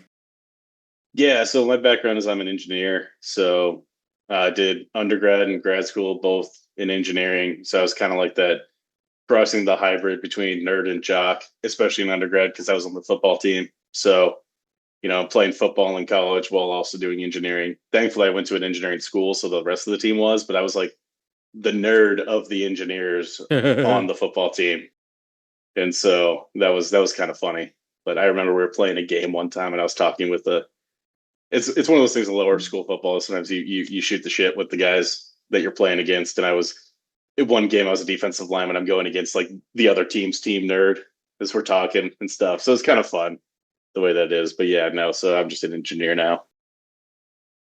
And then we've kind of touched on your lifting history. We can go into some more specifics, I guess. So the neatest thing about yours is that you've competed at a fairly high level, across three different sports, and and you've done the Arnold in all three sports at a decent level too, which is kind of wild. So I guess, you know, we got we got we basically have you through high school and lifting. So anything that you want to kind of carry on and your ebbs and flows, and if you've bounced back and forth, or if it's been three separate journeys, or if you gone back and forth. I'm just curious. Yeah, it's been kind of segmented, I would say, for the most part. There's been like a little bit of overlap. So did powerlifting through high school. College, I kind of took a break while I was playing football. You don't want to lose your scholarship or something, but like stayed strong there. And then once I graduated, I moved down to Atlanta for grad school. So I was doing powerlifting the first year. And then I was lifting the 264 class because it was before the USAPL left the IPF and Yeah, everything. switched everything And up. I just could not weight cut well. Like my Mhm. squat would stay the same, my bench would tank. And Yeah, it's so I did the 264 battle. heavyweight, right? Like there wasn't a tweener, and so they didn't have the 275 option. No, it's funny. I joke with people that if there was a 275 or a 308 class, I might not have ever gone to strongman. But so I do the battle. The USAPL used to have this meet back when they were in CPOD at the Arnold called the Battle of the Regions that I was doing. And I got the 24-hour flu on my way there, Oh bombed out, no. worst meet of my life. We I did was hear about cutting to that. 264. I weighed in at like 255. And so after that, yeah, that was the year of the Ghost Arnold. I don't know if you guys have heard that term before, but it was the one where like they let all the competitions go, Oh yeah, but they yeah. canceled the vendors. That makes sense 2021. too because you Yeah. literally were like, "Oh, I've gone to every Arnold," and I'm like, "Well, it didn't fucking exist for 2 years." But I guess 2020 they still lifted. No, Yeah. 2021. 2020 done. No, 2021 they but what still he's talking about. lifted. Oh, I'm not sure. Andrew would know. But in any case, like, and so they only let the competitors stay and like competitors from other competitions go watch the strongman. So that was Hmm. the year that Thor ragdolled everybody. Yeah, Yep. But, and I and you were was watching it. You there were watching it watching with like this. 80 people. Well, it was funny. I was watching it. There was the stands were full with all the powerlifters and stuff. And I was like, well, I'm sick of having to like limit myself to this weight class. I wanted to just see how strong I can get. Like, no holds barred. Like, let's just go super heavyweight. And so what was funny was is that one of the guys I ended up with training with in Georgia in strongman was actually competing there that weekend. Wesley Claiborne, he broke the American Stone record Oh, cool. when he was going with Tom Stoltman. But so I got back to Georgia. COVID shuts everything down, right? And so I have a Sure. barbell, but I didn't have any weights. So I went to like Walmart and I got buckets and I filled them with rocks and mud. And so Mm. I was That'll deadlift. work. There's like some really old videos of me on my Instagram. And it was like, I got these cinder blocks that I would put down and I would have the buckets there so I could deadlift. So that way my ROM was similar. Yeah. You build a platform. I got you. And It's kind of then like doing a yeah, silver dollar deadlift. pretty much. And then the Georgia opened up pretty quick. And that's when I trained at Marietta Barbell and they referred me to Growler's Gym. This is like north of Atlanta. It's a private thing. So that's where I met like, Wesley Claiborne, John Furr's another high level like strongman core pro, and a few other guys there. Mark Bevins is a masters guy. Like I would name everybody, but like learned the strongman stuff there. And so I did that powerlifting meet in the spring. I was like 255. And then I did another powerlifting meet at 295 in June. And then by Whoa. September, I was 315. Damn. And my strength like went through the roof. And I was like, oh, okay, you know, the And like he trying to does limit my say he's natty in the notes a couple times, guys. So don't jump to conclusions. He is a no, self-proclaimed yeah. natty lifter. Yeah, I didn't even think of that. My biggest question is what's more comfortable? Oh, being lighter, so much Yeah. more comfortable. Yeah. But like I would say like my best lifting weight that I've discovered is probably around like between like 335, 350. I'm a Wow. little fatter than that right now, but but yeah, no, that was like the dirtiest of dirty bulks too, because I'm in grad school, right? I don't have Oh that yeah, much yeah. money on me, so You I'm like, literally can't afford clean protein. Yeah. no, so it's like 77, 23 beef or whatever, eating it out of a bowl, like eating cereal and stuff. I would get weird looks. I'm bringing like 2 or 3 PB and J's to the gym to eat while I'm training, and so yeah, that was like did that strongman for a while, then graduated, moved to St. Louis. That's where I met Nick and Connor and Jackson, my lifting buddies here. Big Jackson now. He's part of the crew. Nice. So we Welcome. trained together for a little bit, and then I worked myself up to like I never officially got a pro card, but I did a lot of like low level. So I would say like low level pro, high level amateurs, like that pro am show. Like there's Yep. kind of like that chasm between like a strongman core pro or low level pro and like the guys who can go to worlds. I was on the other end of that chasm, but I did like the Shaw Classic Open when it was still a thing. I did the Arnold Amateur 1 year, and then I did OSG 1 year as well. You weren't And so at the Shaw Classic. I saw the picture. Yeah, he definitely wasn't. You Yeah, were I not saw the there. picture. You weren't there. Like, there's no way to prove it.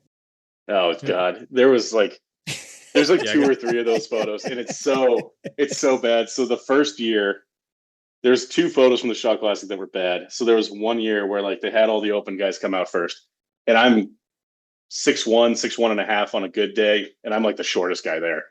And we're all in a row, and we're all at an angle, and I'm wearing the Massonomics yellow curls shorts, Nice. so very bright on a black shirt, and I'm angled like slightly more than one of the other guys.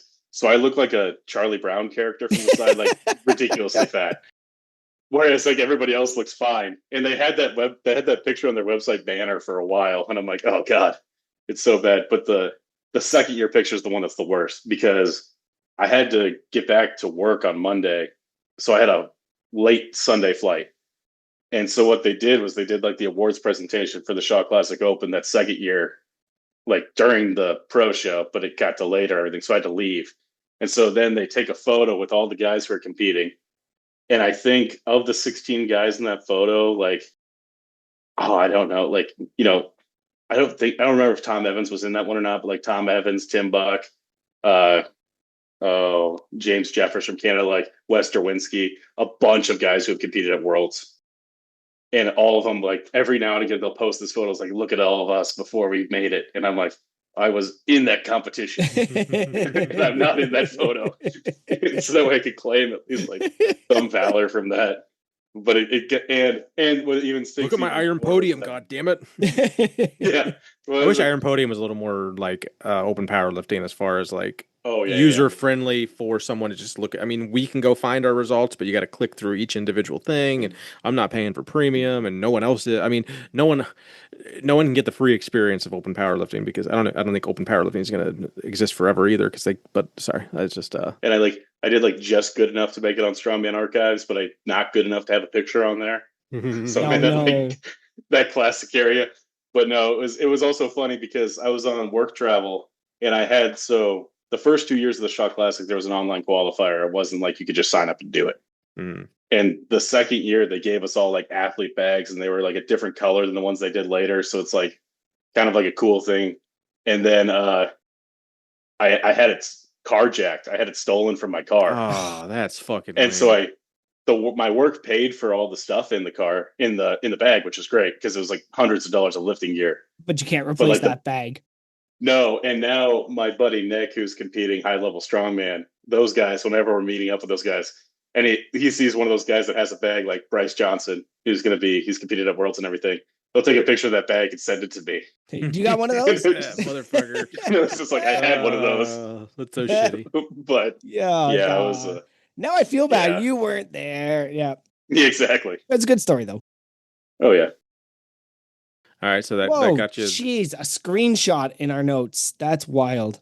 Oh, you just called. It was easier than copying the text. That was No, it wasn't. For me, it was. Fuck you. It works. All right, so you did strongman for a couple years, and then you decided that you have really flexible shoulders, and you're good at split jerking. Well, how did that's I wouldn't say an odd transition, but because I know strongmen transition. I know powerlifters and strongmen that have done Olympic weightlifting, but they all go back to strongman or powerlifting, and anyone that is but I mean there are, I guess, Olympic weightlifters. There's the gym I go to locally. There's the very distinct the broccoli head powerlifting douchebags, and then there's like some of the regular powerlifters, and then there's like all the strongmen are kind of in the same, like they're all fucking have a 12-year-old mentality, and that's why I love my boys. And then there's the weightlifters, which are just their own subculture of weird dudes. That's 100% correct. So I think I always joke where it's like basically like I don't know if you know who Shane Hammond is. He's like an OG weightlifter until Aaron Williams recently broke his records, but he was a world record powerlifter. Then he went to Olympic weightlifting. So I joke is like only me and him. Like nobody goes to the one where you have to be more mobile. Everybody goes the other way. Fair, yeah. But no, I did that because I when I was trying to decide like switching from powerlifting, I was like debating between the two, and I went strongman originally. Had a lot of fun with it, but then I was kind of getting to the point where it's like I've always watched the Olympics growing up, loved it, And there's just something about, and I learned from strongman, like my best movements were like overhead pressing, stuff like that, better. And there was something about like being able to do that sport that I wanted to really give it a shot. And then I started doing it and I really liked it. And there's like, it's a lot less, like it hurts your body a lot less. Granted, I tore my meniscus for the third time doing Olympic weightlifting. So that I wouldn't say that it hurts your body a whole lot less. You're doing like the same, you're competing in the same 2 lifts, and you're maybe doing like 5 or 6 other lifts throughout the week or whatever. But like you're doing more repetitive fucking motion to your body than any strongman's doing. Right, but I would say it's more controlled, and also the load is a lot less. I'm not trying to pick up like an 800-pound car. The felt load? Uh, Okay. yeah, your felt load, Yeah, your your felt felt load. load's so much different. But and it I was would just it argue. was really one of those things where I really wanted to try it out before I got like too far down the strongman rabbit hole and like got to the point where like I was so immobile I couldn't do it. Yeah, And so I you like know, when I switched from like strongman 400 to pounds. weightlifting, I had to like tactically lose muscle of my biceps so I could front rack again and Mm. stuff like that. But didn't really stretch out my lats and everything. But it's been fun. It's like I really am into like the old school like all around strength athletes. So like your Misha Kuklaevs, your Mark Henrys, your John Coles, your Don Reinhouts, like the guys who have like the goal I'm chasing now is a 3,000 pound super total career. Like the guys who kind of just did everything. You want to tell And people some people might not know what a super total is. If you want to oh, explain sure, that. sure. So your super total is your combined weightlifting and powerlifting total. So depending on who you ask, I treat it as like your best total from weightlifting, your best total from powerlifting. Some Mhm. people like super score it, so your Yeah, it's gotta be the best same competitive day. squat. Yeah, yeah. Yeah. And so like depending on who you ask, Mark Henry or Misha has the best. But I just want to Right. hit that like 3,000 mark, which would be very fun to do. It is But Mark. Well, so Mark Henry had the best because I think he was the first to hit a certain amount. And then I think Misha beat it. yeah, so like that's where the counting comes in. So if you do total plus total, Mark has the best. Yeah. If you do best Lift competitive plus lift, lift. Mm. yes, then Oh, it's I see what Misha you mean. Okay. If you, because like the Olympic lifts are a lot more inconsistent Yeah. oh, so Yeah. because his I got you. So his best snatch from one meet and his best clean and press from or the other one. I got you. yeah, Versus, so like I yeah, see. Yeah. Mark Henry Semantics. demolished all of those from what oh I yeah. remember. Yeah. Yeah. He's People forget like how strong he actually was. He just like I people don't know if he ever do. competed at Worlds, but like he won the Arnold like The and first stuff like Arnold that. winner. He was the first Arnold Yep. winner, right? He lifted the unliftable. Nobody had done Yeah, it the till Thomas then. cinch. Yeah. Mm-hmm. With a vigor. Oh yeah. All the wrestling talk in the world. I know it's technically not wrestling talk. It's like where my worlds collide is Mark Henry, but Yeah. Wrestling adjacent. Have you and nice. have you and Tyler Thompson's cross paths? Because I do believe you two are definitely the two strongest crew, or at least on Mount Rushmore of like active in our supporting members crew. I think he was getting to that higher level when I switched to weightlifting. Gotcha. I don't know if we've competed in the same show. I'd have to double check with Tyler. Yeah. But have you? I I know mean, we've seen. do you know him and you just chat with him on Instagram or anything, or are you friendly or? Yeah, yeah, we're friendly with each other. That's good. I haven't seen him. I don't think we've competed at the same show before because I Gotcha. remember like there was one year where Tanner messaged me, was like trying to get me to do lift hard, live easy, and Yeah, so that that would have way I been fun. could so that way we could do like world's strongest crew. But I was going against I think because the problem is like USA Weightlifting Nationals was always like right around that same weekend.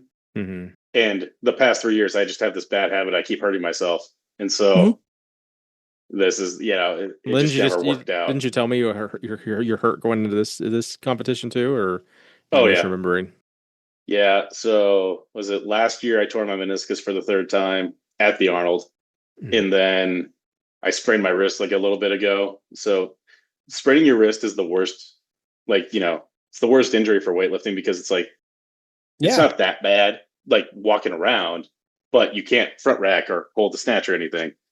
And so now for this meet, like for bench, I'm just going to be like, we're just going to wrap the heck out of it and just, I don't think I'm going to PR anything, but just hit a total. That's fun. Hit a heavy squat, have some fun, make Bryce slightly uncomfortable. He's going to smoke me Yes. anyways, Oh, but I like that.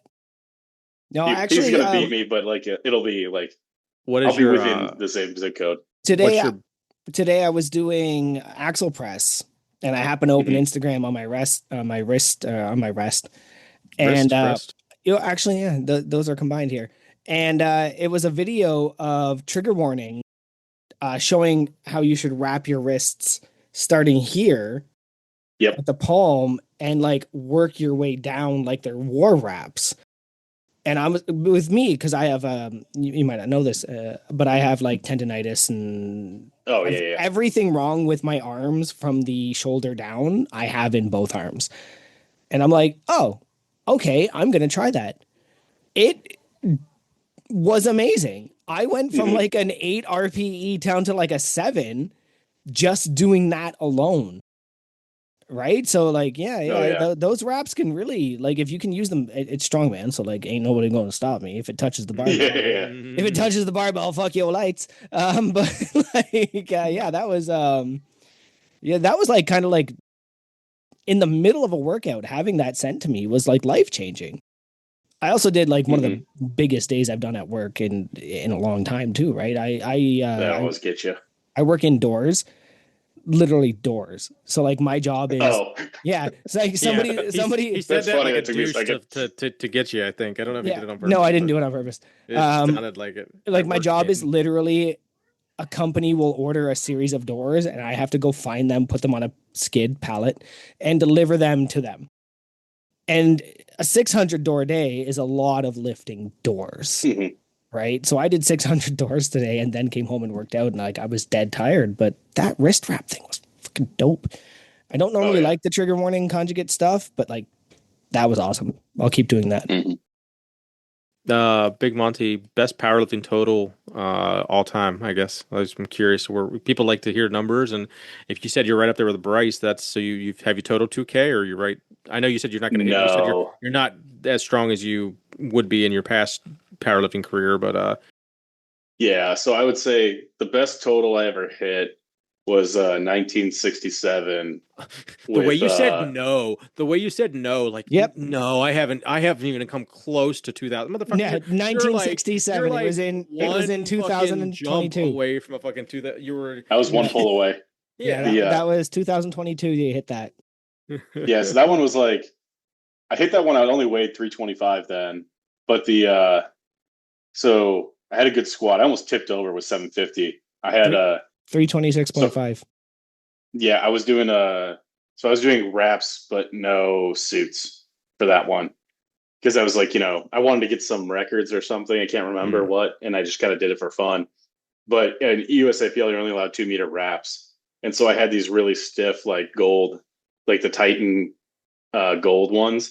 And my second set, they slipped off my like quads and they bunched up in my knees, so I couldn't feel my feet. Oh, So I had to Ouch. re-rack 750, take it back out again. I got it, but then yeah, so that one was I was one pull away. I needed like a 760 pull, and I got it like just above my knees with a stiff bar and couldn't lock it out. But yeah, but you I'm just also, trying hold to on. go. Okay, Oh, Big Monty, That's a big ass bench then. 1851 in Raw is yeah, nothing to scoff at. oh yeah. Well, it's you're always looking up, right? Yeah, You're never content. Where it's like you're so close to that 2K number that like your you're Raw just is keep higher than reaching. your single on Oh, open my single that powerlifting. was like high school, I think, Oh, okay. Yeah, yeah, yeah. Yeah. because that Jeez. was like that was a funny thing, is because like my last year of powerlifting nationals for high school was the last year that USAPL didn't have a raw division. It was Mm, lift equipped or lose, and wow. so yeah, so that one was like I Yeah, learned but how to the lift likelihood that your single ply gear young. the likelihood that your gear fit great when that well, I mean maybe if your old man was into it, he probably did get you good fitting gear, but I know a lot of the guys say if they have to lift like it's like there's like three dudes sharing the same fucking squat suit that's way too big for them Oh and yeah, yeah. like Yeah. smaller schools and shit. Yeah. You lost just over 100 pounds on your total doing wraps versus raw. Like, let's not scoff at any of that. That's an Mhm. incredible accomplishment. So then you're gonna I'm like said hoping eight. to hit a meet PR raw squat here. I think that's the one lift where I'm like pretty close, because from weightlifting, the squat is the one that has the most carryover between powerlifting and weightlifting. Yep. Because Yeah. I always squat high bar superiority Hmm. completely. But Agreed. then the bench and the deadlift are where I'm going to be like not quite as good, because the pull and weightlifting is very different. You keep your Yeah. chest over the bar a lot more. Yep. And then for bench, it's just like you just don't bench because it makes you more mobile for your clean and jerk and your snatch.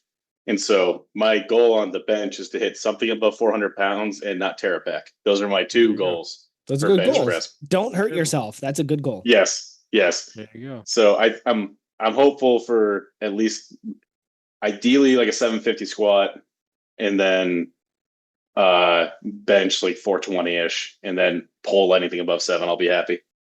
So have you watched the Massonomics recap episodes or like the YouTube videos or any of the live streams. Like you're going on 3 years of having this Massonomics powerlifting meet, strongman show, and you just were like, nah, I'm good. I get you're prepping for the other shows, doing the other stuff, but like, self-proclaimed big old Massonomics fan. What the hell took you? Why did we have to wait till year 4 to get you out there, big dog? I can't. There was so like the first year of the Lift Hard Live Easy was like I was peaking for North America's in the Shaw Open. So like that one, Gotcha. it's the Yeah, biggest that shows makes of my sense. life. I can't risk it. And Mhm. then the last 2 years, one year I had knee surgery. I think I saw you, Big Keith, at Home Gym Con when I was on my crutch Oh, nice. walking around, and like Home gym con so is the that one I best. was hurt. But then there was like that one year I think I had a work thing or something. So Oh like yeah, there was a weightlifting thing. Yeah. I remember that. Or yeah, the so Arnold. like now I'm trying to get myself now this is the first year where I'm like, I'm going to the Dean. I haven't been Nice. to Aberdeen Yes. since I That's played worth it. basketball there in high school. And I You'll have a good will time. go back finally. I feel like yeah, you're gonna meet a lot of dudes. I feel like I mean, I still go back to like, I swear Tanner's mentioned your name so many times over the years, and you're always mentioned in like the Arnold. Maybe it's just a lot of every Arnold recap episode. It was like, oh yeah, we saw big Andrew Matoya and his dad, and it was like Yep. this is like in 2018, 2019, like before like we really got into crew stuff. So, uh, Hmm. make the most of it. I mean, you're gonna have obviously hanging out with Tanner and Tommy is a little cool, but like there's gonna be 150 to 200 people there that you're like, oh. I maybe follow like 12 of you on Instagram. So at the end of the week, try to like, get more friends, meet more people. It's just fun. Like Oh yeah. That's it'll definitely be one a of the good time. goals is to like get the community like not just in Discord, but like get it on the Instagram so I can see what more It's people are doing, You, get more you, names with faces. you might have to go yeah. public. I I was public for a while, but like the amount of like bot accounts and stuff, Oh it's yeah, kind of okay. annoying. I understand. So I Yeah. I like to control it. I understand. Because you mentioned that we might have met at the Arnold, and I probably asked you, "Are you crew?" At the Yeah. if we ran into each other at all, I was just like, "Are you crew?" And you were like, "No," and I was like, "Whoa, let's go! Like, get on it." Um, yeah, you definitely don't want to do that. We are at 8:40. All right. I had a question. I can't remember what the fuck it was now, but it's all good. Oh, when are you getting into Lift Hard? What are you just coming for? Are you coming what day are you gonna be there? I plan on getting there like Friday midday. Okay. So You'll at least be there for like Tanner's. Yeah, that was the plan, was to make it at least by Yeah. Tanner's because like Thursdays is awesome. the You're gonna miss a little fun Thursday. Oh fuck you! So you're missing the end, motherfucker. You don't want to watch me do strongman? What the fuck, dude? I'm not well, I'm even hoping asking to you any get there before questions. the contest is over. Yeah, I'm hoping to get there yeah. like early Fucking, Friday. The it's gonna the fucking show's gonna be. I think the way Jake's email read, he's not even gonna give us a fucking break in between the events. It's gonna be yeah. event, Oh event, event, really? event. Yeah, but it's Just also waltz they're running in. so many. We're running 2 lanes, and each lane has a shit ton of people in it. So you will have a built-in break just by there being fucking 20 people in each, Just 25 waltz people in each in lane. for the award ceremony and then stand up there and help hand out the awards like a dick. Like that would be the funniest thing. Like just I walk in helped. and yeah, just walk in and be like, Jake, can I just help give out awards? And he'll be like, yeah, okay. Yeah. Alright. No, I was planning on going a little bit earlier, but my parents are going to be in town here Mm. for a little bit, and then I've got some stuff around the house I need their help with. And so then after that, we're driving back up to South Dakota together. So I'm going to be staying in Southeast South Dakota, and I'm going to shoot straight up to Aberdeen on that Friday morning. So Good as long as I deal. wake up early enough, I should be there to see at least some of the strongman contest. All right. All right. Well, we can get us some games. I do. The one thing I will want to circle back to, I'm going to let you think about how you can tell it. You did mention um, the meet you bombed out at, and we do like a good poop story here, and I think there's a reason why we need to tell that story. So Uh-huh. we can do some games. Or you can tell the story now, Oh, I want to hear whichever that makes you more. story. I do too. Okay, yeah. So that was the meet where I think I got sick in the Atlanta airport on the way there. I'm already like 15 pounds down. And then I just, that feeling like you're laying in bed and then all of a sudden, like, like I'm going to wake up sick tomorrow. Yeah. Hmm. I had that feeling. I woke up and I'm like barely with it. And then I get to the meet. I weigh in at like 10 pounds under what I actually need to be at. I'm like, all right, this is going to go terribly. I hit my opening squat, completely crap my pants. Like And literally, then, like in the hole, you shit your pants. Like I yeah, in the hole. It wasn't like full on, but it was like, yeah. There's a little, something came enough out. to be noticed. But the embarrassing part is like I can't remember if it was between attempts or before bench. Like I ran to like a janitor's closet and found some paper towels to clean myself off with, and I threw them in a waste can because I didn't know where the bath. And then after I got done with it, I look up and the bathroom's like right there. I didn't have to do Nice. that at all, That is a but I was so that's flustered. so that's two good Arnold bathroom stories in a row. And Panic this will is do last that. week and this week. Yeah, we had the Arnold this week, and we had you shitting, wiping in a toilet paper out of the While janitor's closet. Arnold peed Yeah, next to next Big to you. Kyle in the Yeah, room it's over. the same But that year was for just all a we know. crazy me because like no one ever really bombs out on deadlift.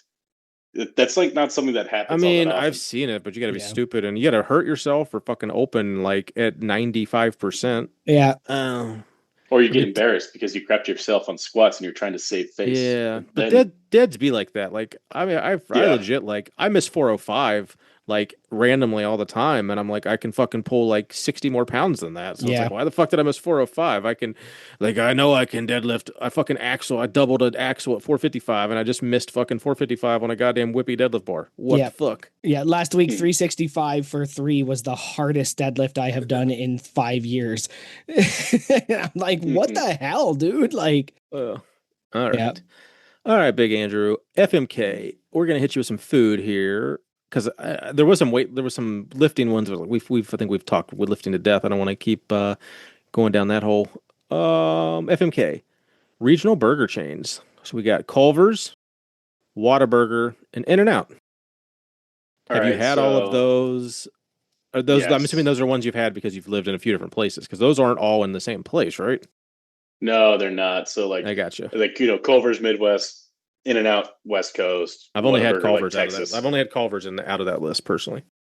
Yeah, so I'm gonna kill Whataburger right off the gate, and then I'm gonna screw In and Out because that one's like that's one of those ones where like if I had it all the time, I don't think it would be as special as if like I'm gonna be in California this weekend. I'm gonna hit In and Out and get a couple double doubles. Mm. And then I'm gonna marry Culver's. I've had Culver's since I was little. You can't go wrong with custard and a butterburger. This is a that's what I would put for that order. Yeah, I experienced Culver's for the first time going to the Dean a few years ago. And I was like, oh, that's not bad. It's still surprising, like how in depth of a menu they have, and it's not just a burger place. Like you get fucking fried chicken and mashed potatoes if you want, but it's like, just give me a cheeseburger. It's like they have a fish fry during Lent and everything, and you're like, oh wow, they're going all out here. Like Very good. legit custard on a burger? Like the same custard you would put on like eggs Benedict? I think he means ice cream, doesn't he? No, I it's got way frozen off. custard, so it's like Yeah. it's like ice cream but a higher cream count Oh, content. I think. damn, dirty bulk for sure. That's Oh, funny. I mean, what was that old Big Z quote? Like, how'd you get big shoulders? Like strawberry milkshake. Yeah. All right. Mount Rushmore. Let's make this one as provocative as possible. Top 4 modern country singers. Oh shoot, let's see. Modern. Yeah, I thought of this one like with the there was the country discussion Yes, because yes. of The Luke because of Bryan. Luke Bryan's abomination. That's a good word to describe that one. I fish and no, it's dumb Oh as no, fuck. I Well, you sing have it. to I sing it climb all tree. day at work. It's wake up, climb tree, camo, coffee, Yeah, just fucking words. hunt fish. Just like autistically just reading fucking words. Yeah. So I think like the most mainstream one would probably be Luke Combs.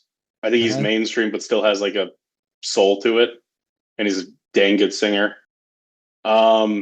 Getting more niche, I would say Charles Wesley Godwin, Big Tyler that we talked about earlier would agree with me on that. So he's from West Virginia. He is. He has I a mean, bunch of like very good he graduated storytelling. from my rival high school. Oh, that's hilarious. But Yeah. great. His concerts are fantastic. I would also say Ian Munsick. So he's a little bit more poppy compared to those, but he's from Sheridan, Wyoming originally. I And know he's that got like name. How do I know that? and so he's You're thinking of Taylor Sheridan. No, I'm not. yeah. So his Could be. music is like kind of reminds me of home. So it's kind of like that similar region to Western South Dakota. So it's a lot more like, bringing like a Western sound back to country. And then the last one I've been listening to a lot recently is Zach Top. So bringing that Ooh, 90s sound. I He's like kind of like Zach Alan Top. Jackson reincarnated. Yeah. So those are Uh, kind of the four that I would go with right now. I wish I had saw. I did. Was the Alan Jackson like farewell thing? Was that like live somewhere? Because I saw it on Instagram, but I would have actually watched some of that. But um, I don't know. I think I missed that. yeah. But he did. Yeah. So he's officially retired from live performing, and there was like a big send off. Oh dang. And he had like a huge set too. It was like a bunch of like modern people sung his songs as like the opening act, and then like Oh, there's like that's 10 or cool. 15 of those, and then like he did like another like 15, 20 song set, I guess.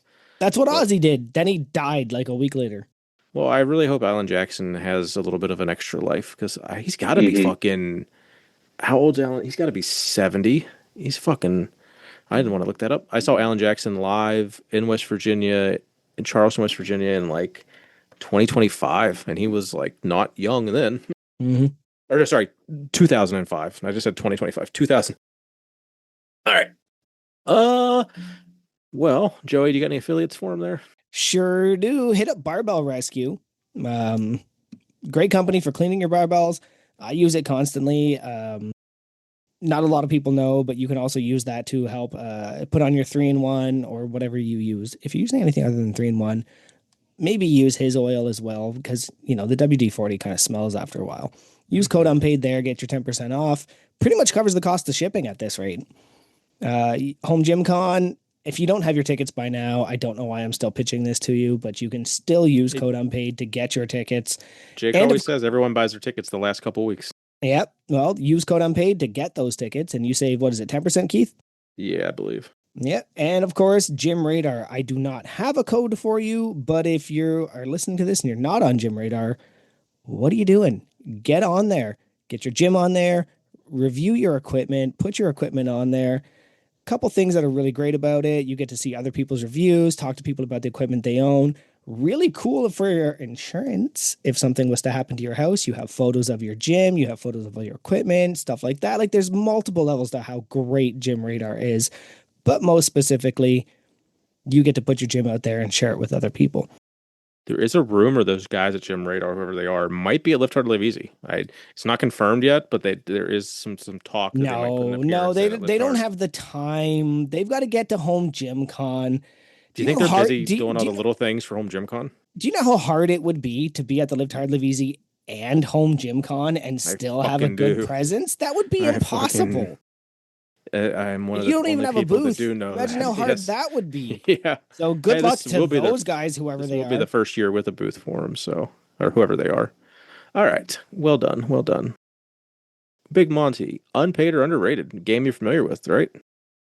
Correct. All right. Do you want to explain it or do you want me to do it? You got it, man. All right, buddy. It's your show. So, anyone listening for the first time, similar to overrated and underrated, but with a slight little tweak here. So, anything that is, anything we consider unpaid, something you don't like because no one wants to be unpaid, and then underrated, makes sense being underrated. So, Big Monty, unpaid or underrated? The Black Hills. Oh, underrated. So underrated. It's one of the most unique places in the country, I would say, because everybody's like, go for Mount Rushmore, but there's so much other unique stuff in there. It's kind of like, both literally and figuratively getting overshadowed by the Rockies and the Tetons nearby. But it's it's a really neat place to like take your family for a vacation. You could see, obviously you have to see Mount Rushmore, but you could see Crazy Horse and a bunch of other activities in the hills. And it's just like a really neat place to grow up. So that'll always be home to me. Nice. Unpaid or underrated? The Gateway Arch. And Unpaid. What is the Gateway Arch? So in St. Louis, the Gateway Arch, I believe they built it in the 50s or the 60s. Oh, it's just that big And so dumb arch. Yes. It's not Okay. called dumb. It's fun. Oh, my bad. It's Bad. It's just a big arch. You can actually go inside of it, right? It's not just like Yeah, you can Yeah, take yeah, like you just can like go a up. steel or Yeah. stone structure. It's literally like, is it? I don't know. I've actually the only thing I know that because there was a Percy Jackson fucking show. Yeah, that's how I knew big about fight it. sign. Yeah, the big fight scene was inside. I was like, wait, there's like a hallway inside of it. I thought it was just this fucking like. Yeah, my bad saying it random was dumb, but structure. it's just a big steel arch. Right? No, Yeah. it is. But we always joke about it being like our weather diverting device in St. Louis because a lot of times storms will like kind of split right when they get to St. Louis. Mm. and so we're like, oh, someone turned the arch on, or if the weather goes right through, it's like someone forgot to turn the arch on. But I only say it's unpaid because people around here will say it's the best national monument when I grew up, half an hour from Mount Rushmore, which is clearly the best national monument. So that's the only reason I'm calling it unpaid. Otherwise, it's pretty cool to look at. It's kind of neat when you're driving into town and you see the arch. It's like, home is 20 minutes away or whatever. Is it like, I mean, I guess I'm looking, I mean, you wouldn't know off the top of your head. I'm just curious, like how much bigger, so it's like triple so 630 feet. So I guess that's like a 60, call it a 60, it's like a 70-foot building or a 70-story building, give or take. Yeah, you see it on the skyline. Makes the skyline pretty unique. Pretty cool. Pretty cool. All right. Unpaid or underrated Versagrips? Ooh. I'd say underrated in strongman. I don't see enough people using them when they can be, I would say. Mm-hmm. So like unless like there's a lot of athletes who have this habit of, only doing what like most people would do instead of doing whatever the rules allow.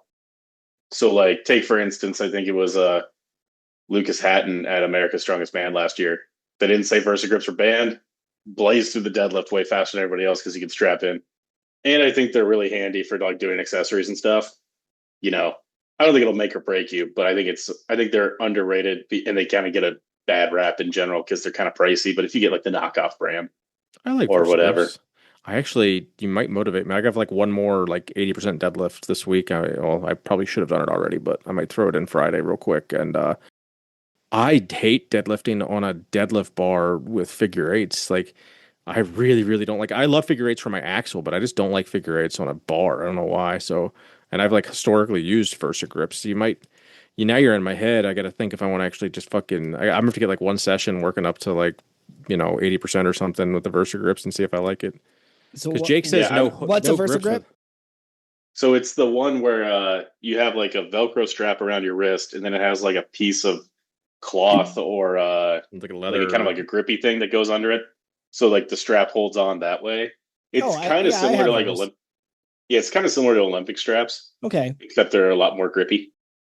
Ooh, I might end up wearing those. I have to try that out. You got me thinking. Don't try those a week before the competition, Keith. Oh, I've got 10 years of experience. Oh, okay. Jeez. Yeah. I was don't do that to yourself. I just haven't. Well, I just haven't used them in a long time. And I think Jake's rules specifically say no grips with hooks. So, and it's kind of like, yeah, I'm gonna have to follow up with like Versagrip to me is not a hook strap because those are literally fucking metal hooks. Yeah. Don't even follow up. Make them stop you on the platform and say those aren't allowed. Grab something else.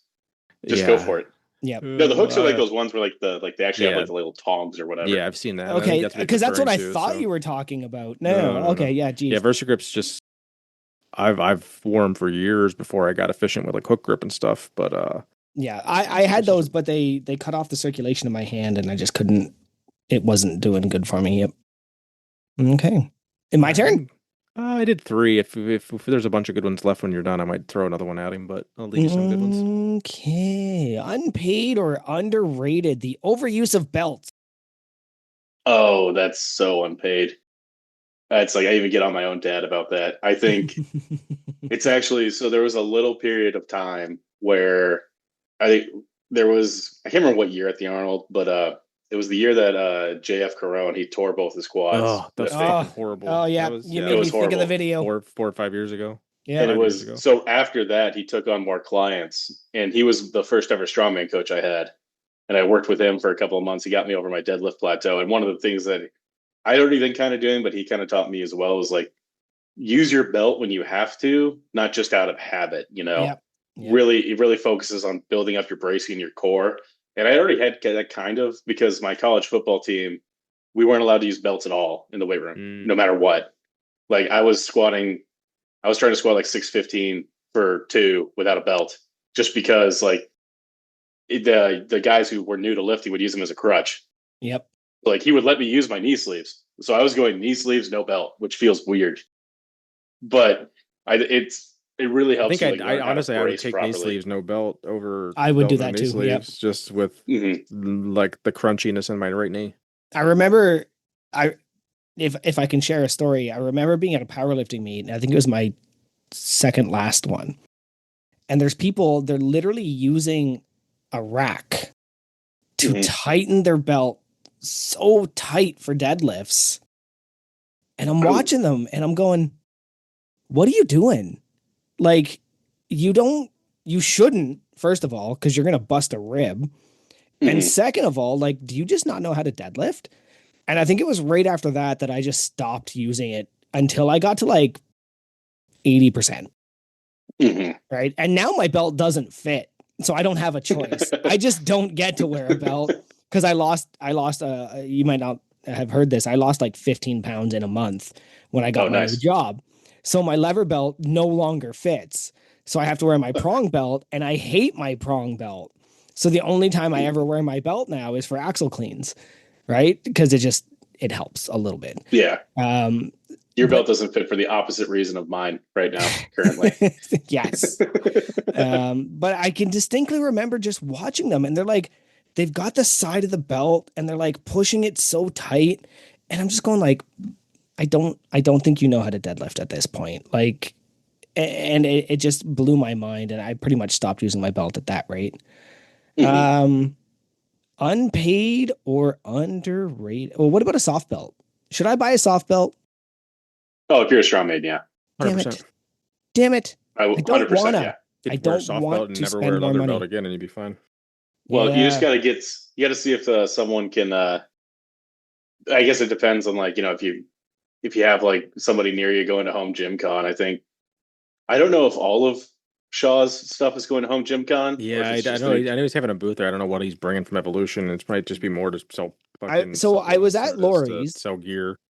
and she was using one, and hers actually had like straps to put her leather belt around to like hold the soft belt in place with the leather belt. And I Yeah. had never seen that. And I was like, I kind of love that, but like they're not cheap.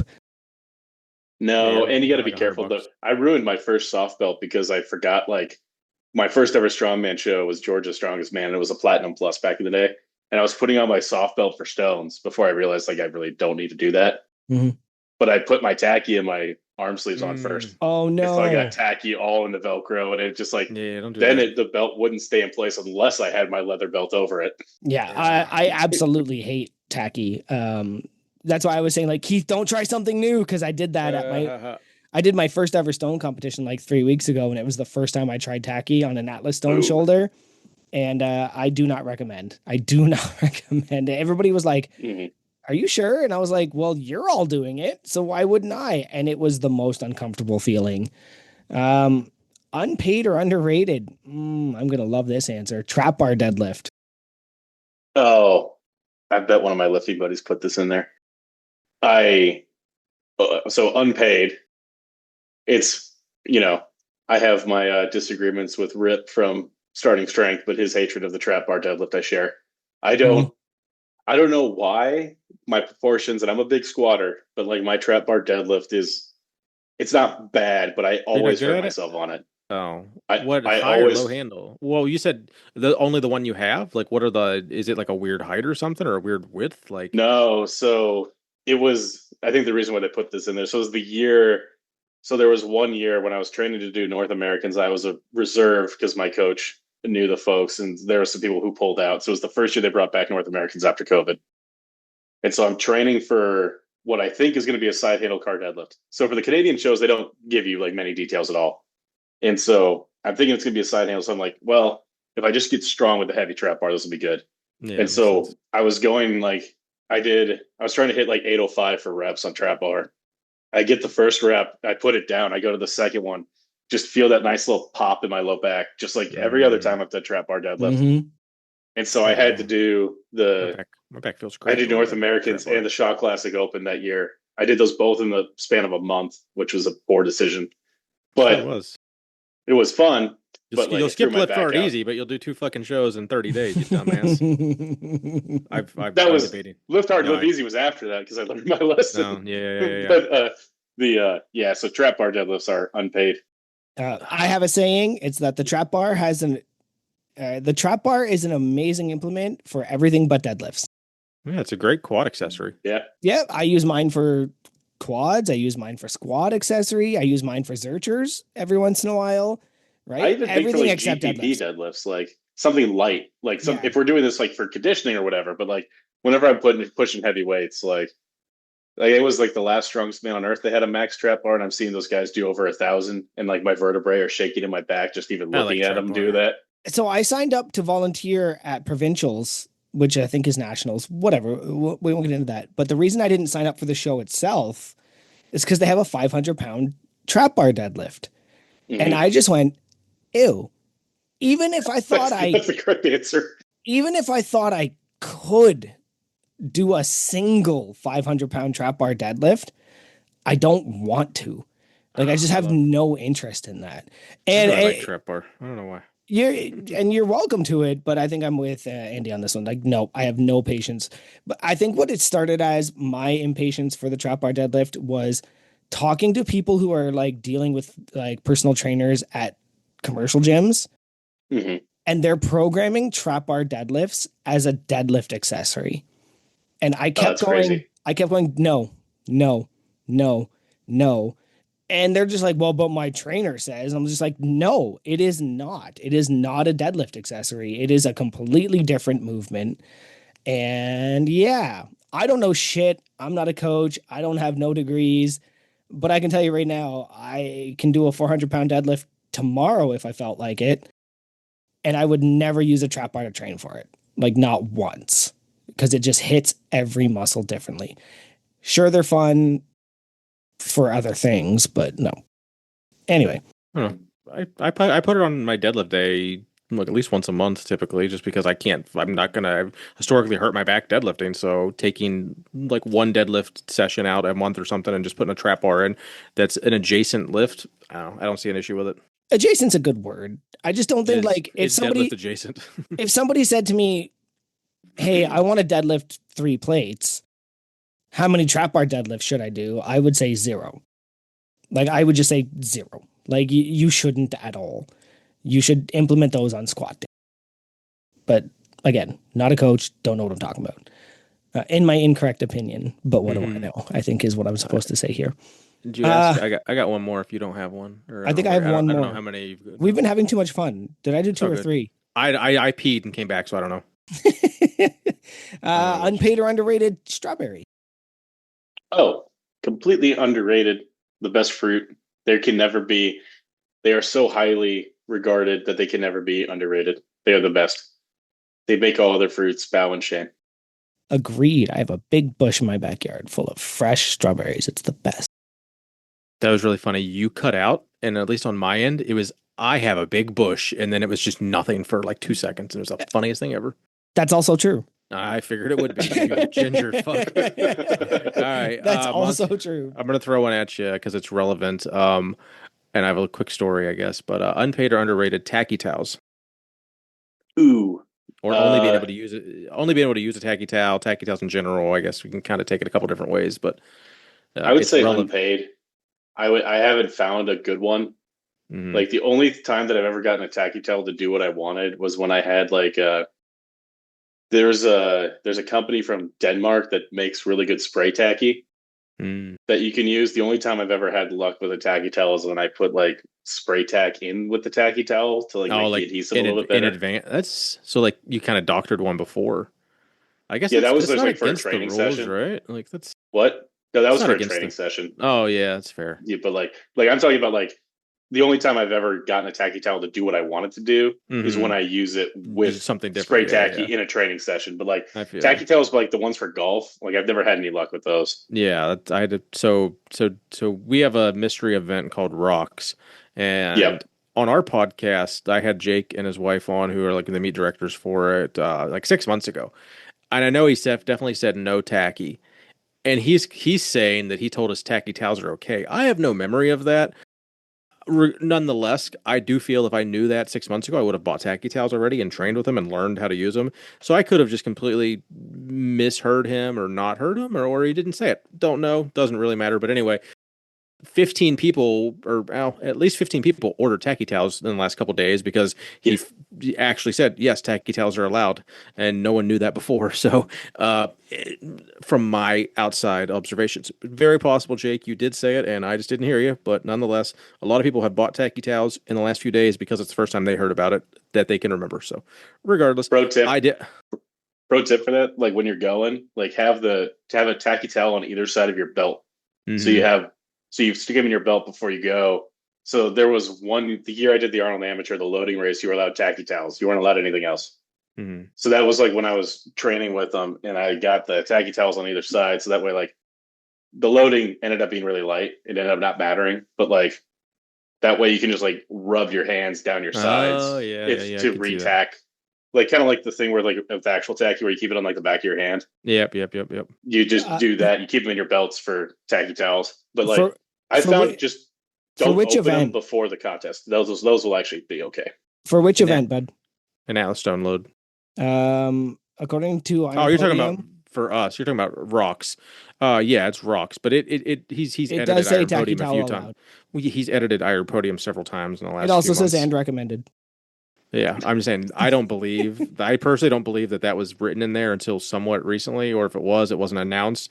And I definitely don't believe that he said it on our podcast, but I could be wrong. I will caveat all that with, I apologize if I'm wrong, but I don't think I am. But I could be. So nonetheless, I have to learn how to use a tacky towel. I did experiment with it some yesterday, and Dan watched my video and said you did not rub it in aggressively enough, hard enough, and you didn't like rub it in your hand to get it warmed up and mixed together first. Yep. So I got a lot to learn about tacky towels. Breathe on it. Go hold it under the things at the Remcoda that blow the hot air for your hands. Like That's actually might not be. Yeah, if it's hot. I mean, it was pretty fucking.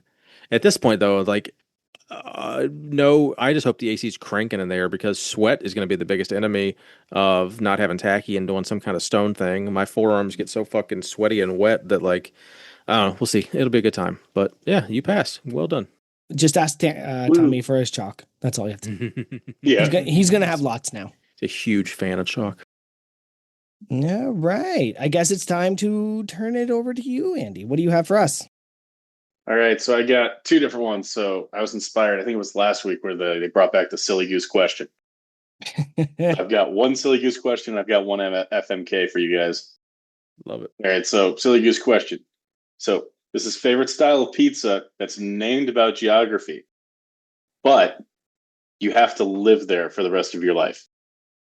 So if you say New York City, like you only get to eat one style of pizza for the rest of your life, but you also have to move to that location. Yeah, Canadian. What's the difference? Canadian is ham, mushrooms, and pepperoni, I think. I didn't know that was actually a style. I was thinking like New York style, Chicago style, that sort of thing. Oh, okay. Yeah, so you're thinking of style, not topping. Correct. Okay. Yeah. Wait, so it's Hawaiian, not a style? No. I don't know. It's also invented in Canada. You always say everything's invented in Canada. I mean, that's your perspective, and that's what Look your it up. Wikipedia says. Look so it up. gonna be Look what it our up. Wikipedia is. Look it up. Look it up. I know. You know what? I'm gonna look. I don't know. I couldn't tell you the difference between half the pizzas. I don't fucking know. I'm trying to think. I don't know. Is it really just New York City and Chicago? Like, I don't know. What are my options? Like, I don't know. No, there's So there's Detroit style. Yeah, there's New Is York that the- City.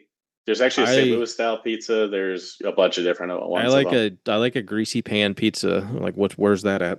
Like, not overly thick, not overly thin, just kind of like right in the middle. Like the best commercial shitty pizza to me is like Pizza Hut pan pizza, as I talked about on the podcast the other day. So like, what's the closest thing to that? That's what I want. I guess you just have to pick which Pizza Hut franchise you want to live in this case, to answer the question. Just Probably want to point Pizza Hut out, Classic. Google AI says Hawaiian pizza created in Chatham, Ontario. Well, there you go. I do like I like Hawaiian pizza to the point that in Hawaii would be. I'm gonna fuck that. My answer is Hawaiian pizza. I'm living in Hawaii. I've never been there. I've never been there. I was talking to someone the other day about he was going to Hawaii, and I was kind of like logistically like how long of a freaking flight that would be and everything. And I guess I didn't realize how far off of the coast of California Hawaii was, but it's like essentially like 3/4 of the distance of like the entire of our country. Only because he said it was like a 6-hour flight or whatever it was. And I was like, well, I know you can get from coast to coast in X amount of time. So I don't know. I like pineapple on my pizza, and living on a beach would be pretty cool. I would not live in fucking Chicago or New York. And You live in ever. New York. Not the fucking city. It's not New York State style pizza, is it? Isn't it New York City pizza? Yeah, Or yeah. yeah, I'm gonna having to live in the slums of New York City and the slums of Chicago. No thanks to either of those. I'm gonna Yeah. go live on a fucking beach, Hawaiian. I'm gonna stick true to the question, but I'm gonna base it on how much I like that pizza. Mhm. So I absolutely do not like Detroit style pizza. Is that the one with the really thick, fluffy crust? So that's the one where it's like the pan and then like it's a square, it's like a rectangle and they have like a little bit of sauce on it. Yeah, I have no patience for that shit. Like a casserole. Yeah, Detroit's out. Yep. Chicago is the one where the sauce is on top of the cheese. Yeah, they have deep dish or like Chicago like tavern style. Yeah, that's like out. the thinner like square cut. Okay. Yeah, that's out. So I'm gonna live in New York because that's the thin crust, full toppings, greasy can as fold it. shit. Yeah. I'm going. Guess I'm living in New York. Mhm. See, my answer would be Colorado style pizza, which is What's- the most underrated, What's that? What is that? unknown style. So it's like a kind of like a deeper dish ish, but they put honey in the bread instead of sugar, and so it has like a like a soft pretzel, like an Auntie Anne's pretzel. That's Yeah. what the crust consistency is like. That'd be And awesome. so what they do is on the tables they have honey. So you eat the pizza up to the crust, and then you put honey on the crust, and it's like your dessert. Well, I want and that you- now. That sounds And you good. have to eat it after you ski, and then you sleep for like hours, and it's Yeah. great. I have friends in Colorado. I need to go visit. Yeah, I want that pizza now. might make me do that. Hi, I'm just here for the pizza. Go away. Yeah. The one callback there is, did you say auntie instead of aunt? Do people say auntie? I say auntie. Is that just a regional thing or just a dialect? I don't or know. I never preference? thought about that. Yeah, The way I you would said say it caught me Auntie so off Annie's. guard. I would say Auntie Annie's because it like not rhymes, but it's like Auntie flows. Anne's. It's not Auntie Annie's. Auntie Anne's, right? am I wrong? It's No, not Auntie Ann's or Auntie For sure Annie's, not. No, right? Like, so I would do Auntie Annie's just I because, love like, a of the fucking flow of the pretzel. word. I love a big soft pretzel. For Oh, they Auntie have the Anne's. hot dog wrap pretzels Oh, too. Those are top It's so tier. good. Yeah, I don't even care if I have to pay like $20 for it at an airport. If I'm getting on a right. flight somewhere, like yeah. Oh, I want a pretzel wrapped hot dog with mustard. Like, that's all I want right now. Make it eat. nice. All right. I figured we should have some nerd talk, seeing as I am also a nerd. We did a lot of lifting talk, but so I've got an FMK. I heard you guys talking about non-Marvel or DC TV series previously.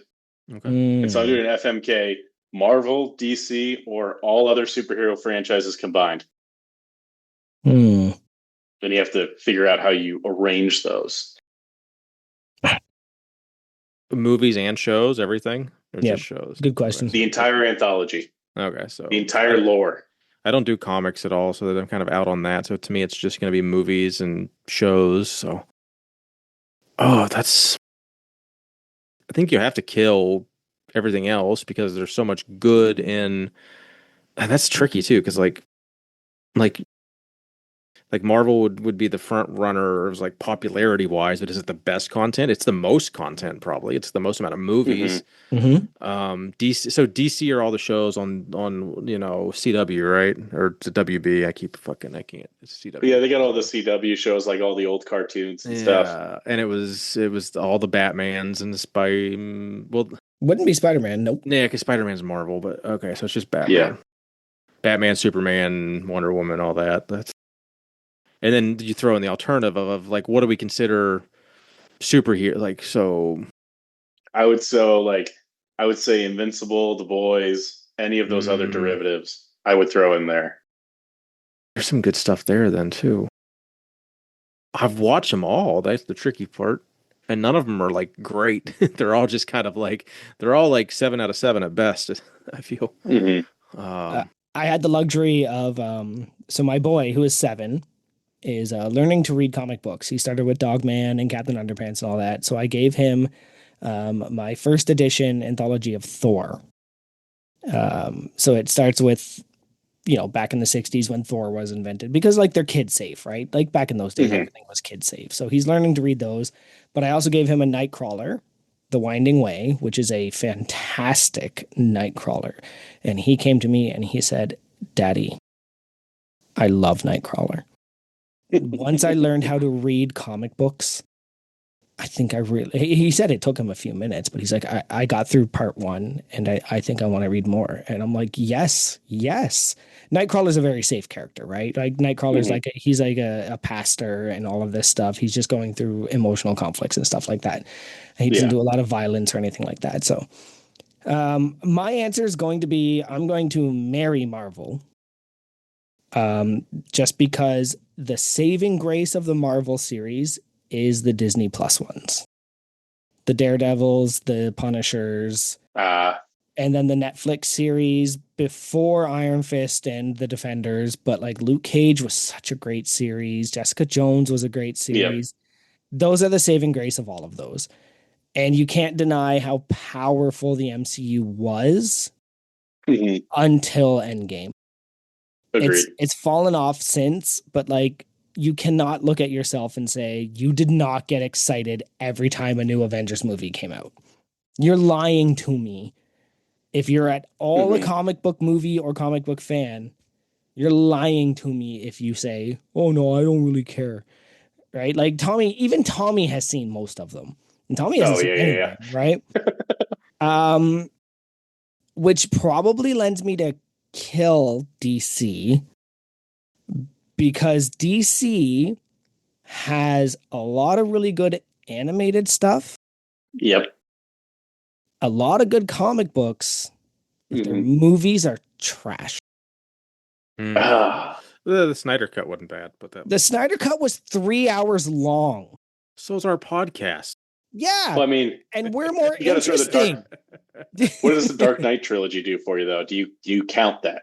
I think you have to count it. I do, but if I look at everything else, except for the Batman, right? So you've got the Dark Knight trilogy, you've got the Batman, and let's say you've got Man of Steel. Yeah. Okay. That's 4 movies out of like 50. But you got Watchmen too, if you throw them in there. I rewatched. So Watchmen the first problem time is a couple Image Comics days a ago. DC thing? Or are you including that on the secondary? They got joined over in that like comic book crossover. So Well, I think you technically have to there's allow Marvel and DC crossover. Okay, now you're. You have to go. Oh with, yeah, like, yeah. the- You asked the- you I asked don't the like when wrong you throw my nerd. arguments back in my face. Yeah, you asked the wrong nerd the wrong questions. In fact, I had all of the trading cards from the Marvel and DC, like Wolverine and Batman crossovers and stuff like that. I had all that shit. So I would actually include the Watchmen in the Independents, which would save the Independents. I think like that would save the Watchmen movie and series and comic book and all of that stuff. But I've read so many independent comics that would outshine all of them. Just the stuff that people write. Have you ever read Johnny the Homicidal Maniac? No, I haven't seen that one. No, I found that out of nowhere the other day. Did you ever read Transmetropolitan? So I'm not as much of a comics guy. I do Okay. like the animated. I like deep into the animated shows So we'll take and the out movies. we'll take out comic books then, okay? That's fair. So I'm gonna kill the Independents because if I never watched The Boys or Invincible or what else is there? Give me an I example. would say Umbrella Academy probably. You throw that in there with the Independents. Filmed in my hometown, actually. The Crow. The Crow. Crow's a Okay, superhero. That's technically. Spawn. Oh, Hellboy. man. Okay, now you're throwing things at me. Spawn and Hellboy. Oh yeah, Hellboy was a comic. Was that Dark Horse or was that somebody else? I'm just doing anything superhero-y that's not. I mean, there's Okay. like it's what do you define as superhero? Does it have to be a comic? I Like, don't does know. it have the DC or Marvel at the top, or does it have something else? Even if they're owned by DC or Marvel, I'm going to include them as something else. That changes my mind. No, it doesn't. Nope. Still going to marry Marvel. I'm going to. What was the word you used? Yeah. You didn't say F. You said something else. Oh, F Mary Kill. Okay, yeah. So we'll marry Marvel. We'll F Independence and kill DC. Interesting. DC, honestly, like go watch what was the DC Dark where it was like what's his name? The one with Constantine? Constantine and all the magic and stuff like that. That's good DC stuff. That's Oh, good. I've watched the Yes. entire DCEU. Like the way I've always Wasn't there said a it is like, Wasn't there a DC channel for a minute that had like Swamp Thing and the She-Hulk before it got picked up on the other show? Or The no, it wasn't She-Hulk. She-Hulk. It wasn't She-Hulk. It was something else. It was something else, but it was like there was an animated or not an there was like a live action mhm. Swamp Thing like 5 or 6 There's years two. ago. There's actually two. There's one from back in the 90s, which was kind of terrible, which I have on DVD for some stupid reason. There was a show. You talking about the movies or the show? No, Like there there was was a show, I got you. Yeah, there and was then like there a was the new 2000 like one. Yeah. 20 like Yes. Swamp Thing. That But one there was was like but there fantastic. was a DC network that had like a few other Yeah. shows before it got shit canned and then like some of it got Yeah. picked up by other channels. If anybody could write Swamp Thing properly, that would be nice. Right? Because Yeah. you said you've watched the DC Dark. That was Swamp Thing written properly. Oh, exactly.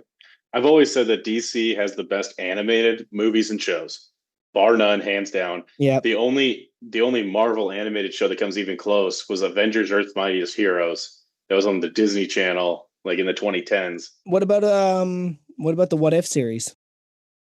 I think I might have just had MCU fatigue at that point. That's I fair. liked, I liked, I liked Avengers: Earth's Mightiest Heroes because it was like standard 616. Mm. This is, it was almost like they had a premonition that they were going to make Robert Downey Jr. Tony Stark because the animated character is like so much like him in that. Yep, I And I remember liked that. that one. They had a good storyline, but like the Timverse in DC and Young Justice itself, which doesn't get its due. Like the whole animated shows on DC, I think clear for me. So that's like I just have such a fondness for those. I always rate them really highly. Batman the Animated Series is one of my favorite TV shows of all time. Right, Oh like yeah. the original one with Kevin Conroy and stuff like that. Who did the voice for Arkham? Are we talking video games too? Like that doesn't count. Every DC game has been better than every Marvel game, That's right? true. Yeah. Yeah. Some of the Spider-Man ones are okay, but that's like their own thing. I feel like. Well, but I mean, in the same way that the Arkham ones are their own thing too, right? Yeah. True. True. I guess we never got Big Keith's answer on this one. Yeah, It's I stand I'm by my still answer. my dilemma of like they're all kind of okay and then they all have their issues, but like if I have like gun to my head, I got to answer. I think I might marry the field just because like something a little different and there's some good stuff. Like some of my all-time favorites, like Watchmen and The Crow, would be in the field. And Mhm. then I might I, I think I'm gonna kill Marvel, but like I shouldn't.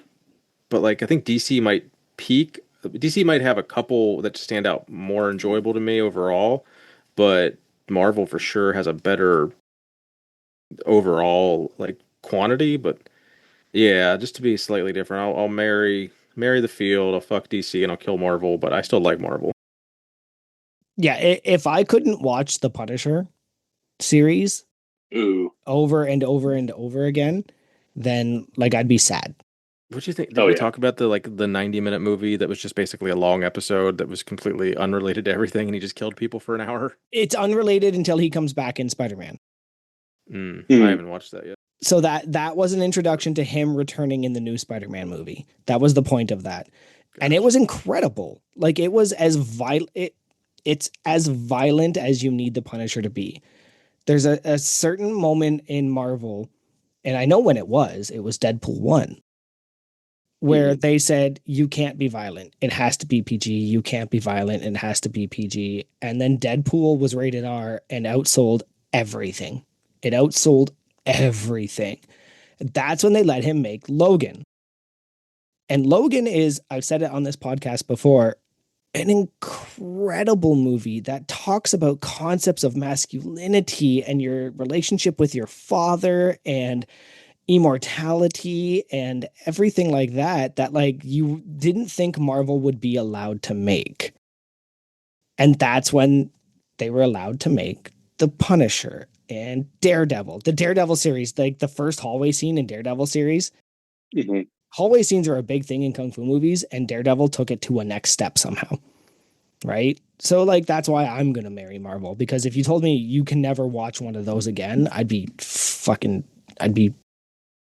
sad, I guess. But if you told me I could never watch the Batman again, I'd also be sad because that movie is incredible. Right? Like, Yeah. Anyway, oh yeah, I can go on. Yeah, yeah, comic book Are nerd we here. getting Sorry. sequels to the Pattinson Batman? Are those Yes, ever coming? that's in the works. So you've got the Penguin, which was a I still I one think of that was the a yeah, I think it was a yeah mini series though. It was really good. Like I that was don't think it's I coming think it was back. a series, and it is coming back. Oh, is it? I thought it was a mini Yeah, series that was done. that should be coming back, and That was a good show though. yeah, really was.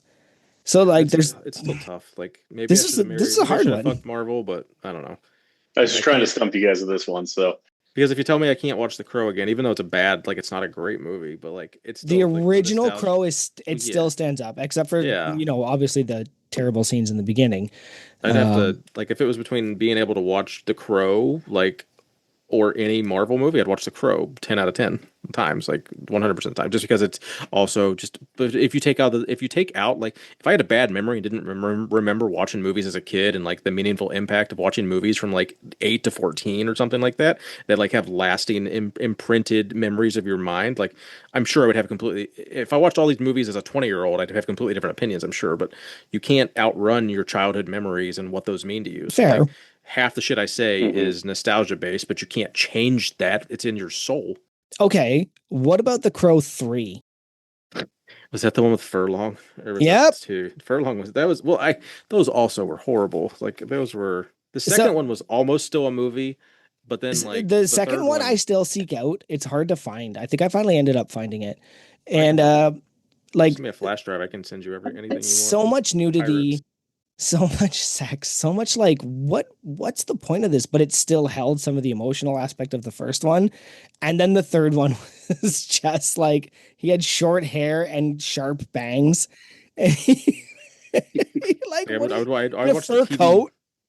I'd watch the TV series over the third movie for sure. Yes, with Mark Dacascos. That Yep. was actually filmed here in Toronto. I think I only ever watched like reruns of that as like I don't think I ever actually like watched that. I wasn't like, ooh, The Crow is on tonight. I'm gonna go watch it. I think it was just like randomly like years Okay, after it but got I canceled, I did. consumed some of it. Okay, but I I just did. I literally was like, I'm the sure I crow's on would have tonight. I loved it. want to watch I just this. don't remember. I think it wasn't it such a short-lived thing. I think it just passed me by because also that was like pre-internet, unless you read a TV guide or something or just Yep. happened to be on the channel when it was on. I would have never like so many shows pass you by you don't even know existed from the 90s. The Mark Dacascos, the Crow, had a really big Kung Fu: The Legend Continues feel. If you There's a remember couple that show, wasn't there a whole lot of like he was in the like the purgatory time frame a bunch too or something like it it was it, like it wasn't great, but yeah also like the entire concept of the Crow does not lend to long term storytelling. yeah maybe like a 6 part net that would actually I would watch the shit out of like Yeah, an me too. 8 part mini series on Netflix or something where they just have a that would be so much better than that shitty fucking movie we got last year that just was the most dumb Oh, fucking that thing was I've like ever two seen. or 3 years ago. That was yeah. What were they thinking? Like the entire. Maybe it It's a was 90-minute. I think I said this I on don't this know. podcast. It was a 90-minute movie, and 60 minutes was why Yeah they love each other so much. Like, well did you forget that this is the Crow? Did you forget that he's supposed to be taking revenge that's on bad guys? It's the weird thing about being like the older we get, like we are seeing remakes of so many movies, and I guess of like between The Crow and Point Break are like two of my all-time favorite like movies because of nostalgia, and like the Point Break remake was okay, the I Crow didn't remake even was know they just made one. it probably came out 10 years ago now because I saw that I think in like when it came I think I took off work to watch it like I like went and watched like the fucking like 11 o'clock matinee or some shit and I was like it wasn't great but it wasn't bad but yeah the Crow pissed me off watching it. Like, Yeah. I was mad the whole time I was in the theater. I was like, "It's the dumbest fucking thing. Like, this is So, like a B but movie." I collected all the comic books of the Crow. Okay, I dressed as the Crow for Halloween when Right. I had long hair in high school. Like I did all of that shit. I was a big Same. fan of that. And I was just like, yeah, I don't think you read the comics. I genuinely don't think. I think somebody told you about what it was supposed to be, and you were like, oh, I'm gonna make that movie. Was Dangerous. James O'Barr even involved? Like, did he have any say in this movie? Probably not. Look what you Well, did, well, Andy. Monty, I I can haven't seen The Crow. what the What like the? any like the 1994 The Crow you've never seen or 92 maybe. No, I was just kind of sitting here. It's like It's I'm I mean, just. so I was like, watching I'm it just as gonna like let a this roll. I have no idea what's going on. watching it for the first time as a 30-year-old like might not be the greatest movie ever, but like Mhm. I don't know. It's worth. I would if it's between watching a rerun of like some random bullshit, or you can watch it. I don't know where it's at for free right now, if it is or not. But The Crows, I'll have to add it to the list. it Yeah, was. um it's got a pretty brutal, I think it's called bridging scene. Bridging is when they sacrifice the female character to make the male character's storyline continue. Oh, And okay. I don't think I have to explain what that looks like any more than those words. Mhm. I usually fast forward that part. Don't watch The Ah. Crow from 2022 or whatever it was. Yeah, The Crow from 1993, 94, that's 92, the one something I'm like that. talking about. Just Yes, fast forward yes. through those scenes. Okay. But then the rest of the movie is freaking amazing. Can't Really think of all raw the and time. gritty. Yeah, oh yeah, we are running out of time. It's fucking Yeah. 9:30. I Do only you had one more question, but it was just more kind of like to poke the bear, I guess. Would Is be this? unpaid or underrated podcasts on YouTube. want? If it's in addition to your fucking audio file that your website still pushes out to all the platforms, and you're not just like pigeonholed into fucking Spotify or some bullshit because they give you a better deal, like sure, throw your video on YouTube. But like if you're only like Lucas Hatton doing a podcast that I would love to consume as a podcast, but he only does it on this fucking stupid YouTube channel for money.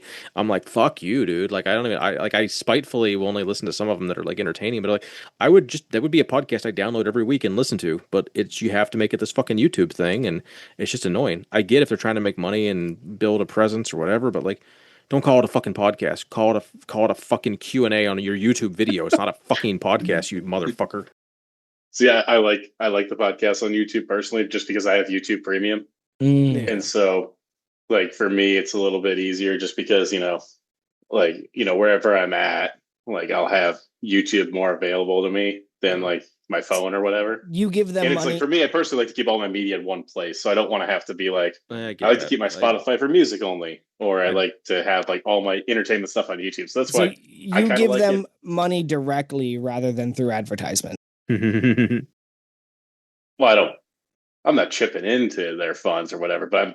Oh, you're talking about to YouTube? You are by paying Yeah. YouTube, right? So Oh, I thought YouTube you were is talking about saying like the podcast people no, specifically. No. because that's how they do that, right? They say, well, we won't give Oh you yeah. ads. We will just take some of your money. Um, I have no answer for that. I have never consumed a podcast on YouTube. I will never consume a podcast on Netflix. What the hell is that? Is that a That thing? I was really actually mad about. Yeah. That one That was sounds- just like because at least with YouTube you could still get it for free. Yeah. Like when I think it was like the Barstool podcast. So like I like sports podcasts, so like Pardon My Take or Spit and Chicklets for our fellow from north of the border here. They moved like the video feed just to Netflix. Yeah. And I like the video feed. I like to watch some guys. Like, but now like I don't have a Netflix subscription here. I was on my parents', but then they did the whole like IP address thing. Yeah. So I got booted. So now I can't watch my favorite podcast for sports. And so I don't like. Yeah, I completely agree with you there. Just to round it all out, we used to be a proper freaking country when Netflix was mailing you DVDs and you would mail them back. And now Yes, they you have don't know what that mobile games, and now they have Ugh. podcasts, and they have all of this other stuff, and it's all terrible quality unless you pay their premium, Yep. right? I can't even watch wrestling because wrestling has moved to Netflix. But because Mhm. we get it free from our cable provider, they throttle our quality. I just turn it Oh. off. Half of it's blurry. So no, done. And Looking for the Netflix DVDs and like the GameFly DVDs back in the day or Oh, yeah. whatever. If you I had had one of those or GameFly. Blockbuster. I did GameFly, Blockbuster, Netflix. I had all that as a you got it. My closing thoughts on it basically is just like, man, I literally I'm in a work truck with a camera in my face, and all I have is Apple Play. So like I can't fucking open Yep. YouTube. Like I'd have to like use my personal phone that's not onto the AirPlay and put a headphone in, but only do that while I'm stopped because I got a fucking camera looking right at me. So like I can't be dicking around on my phone playing fucking Yep. YouTube videos to consume a goddamn audio content that I want to consume. So Yep.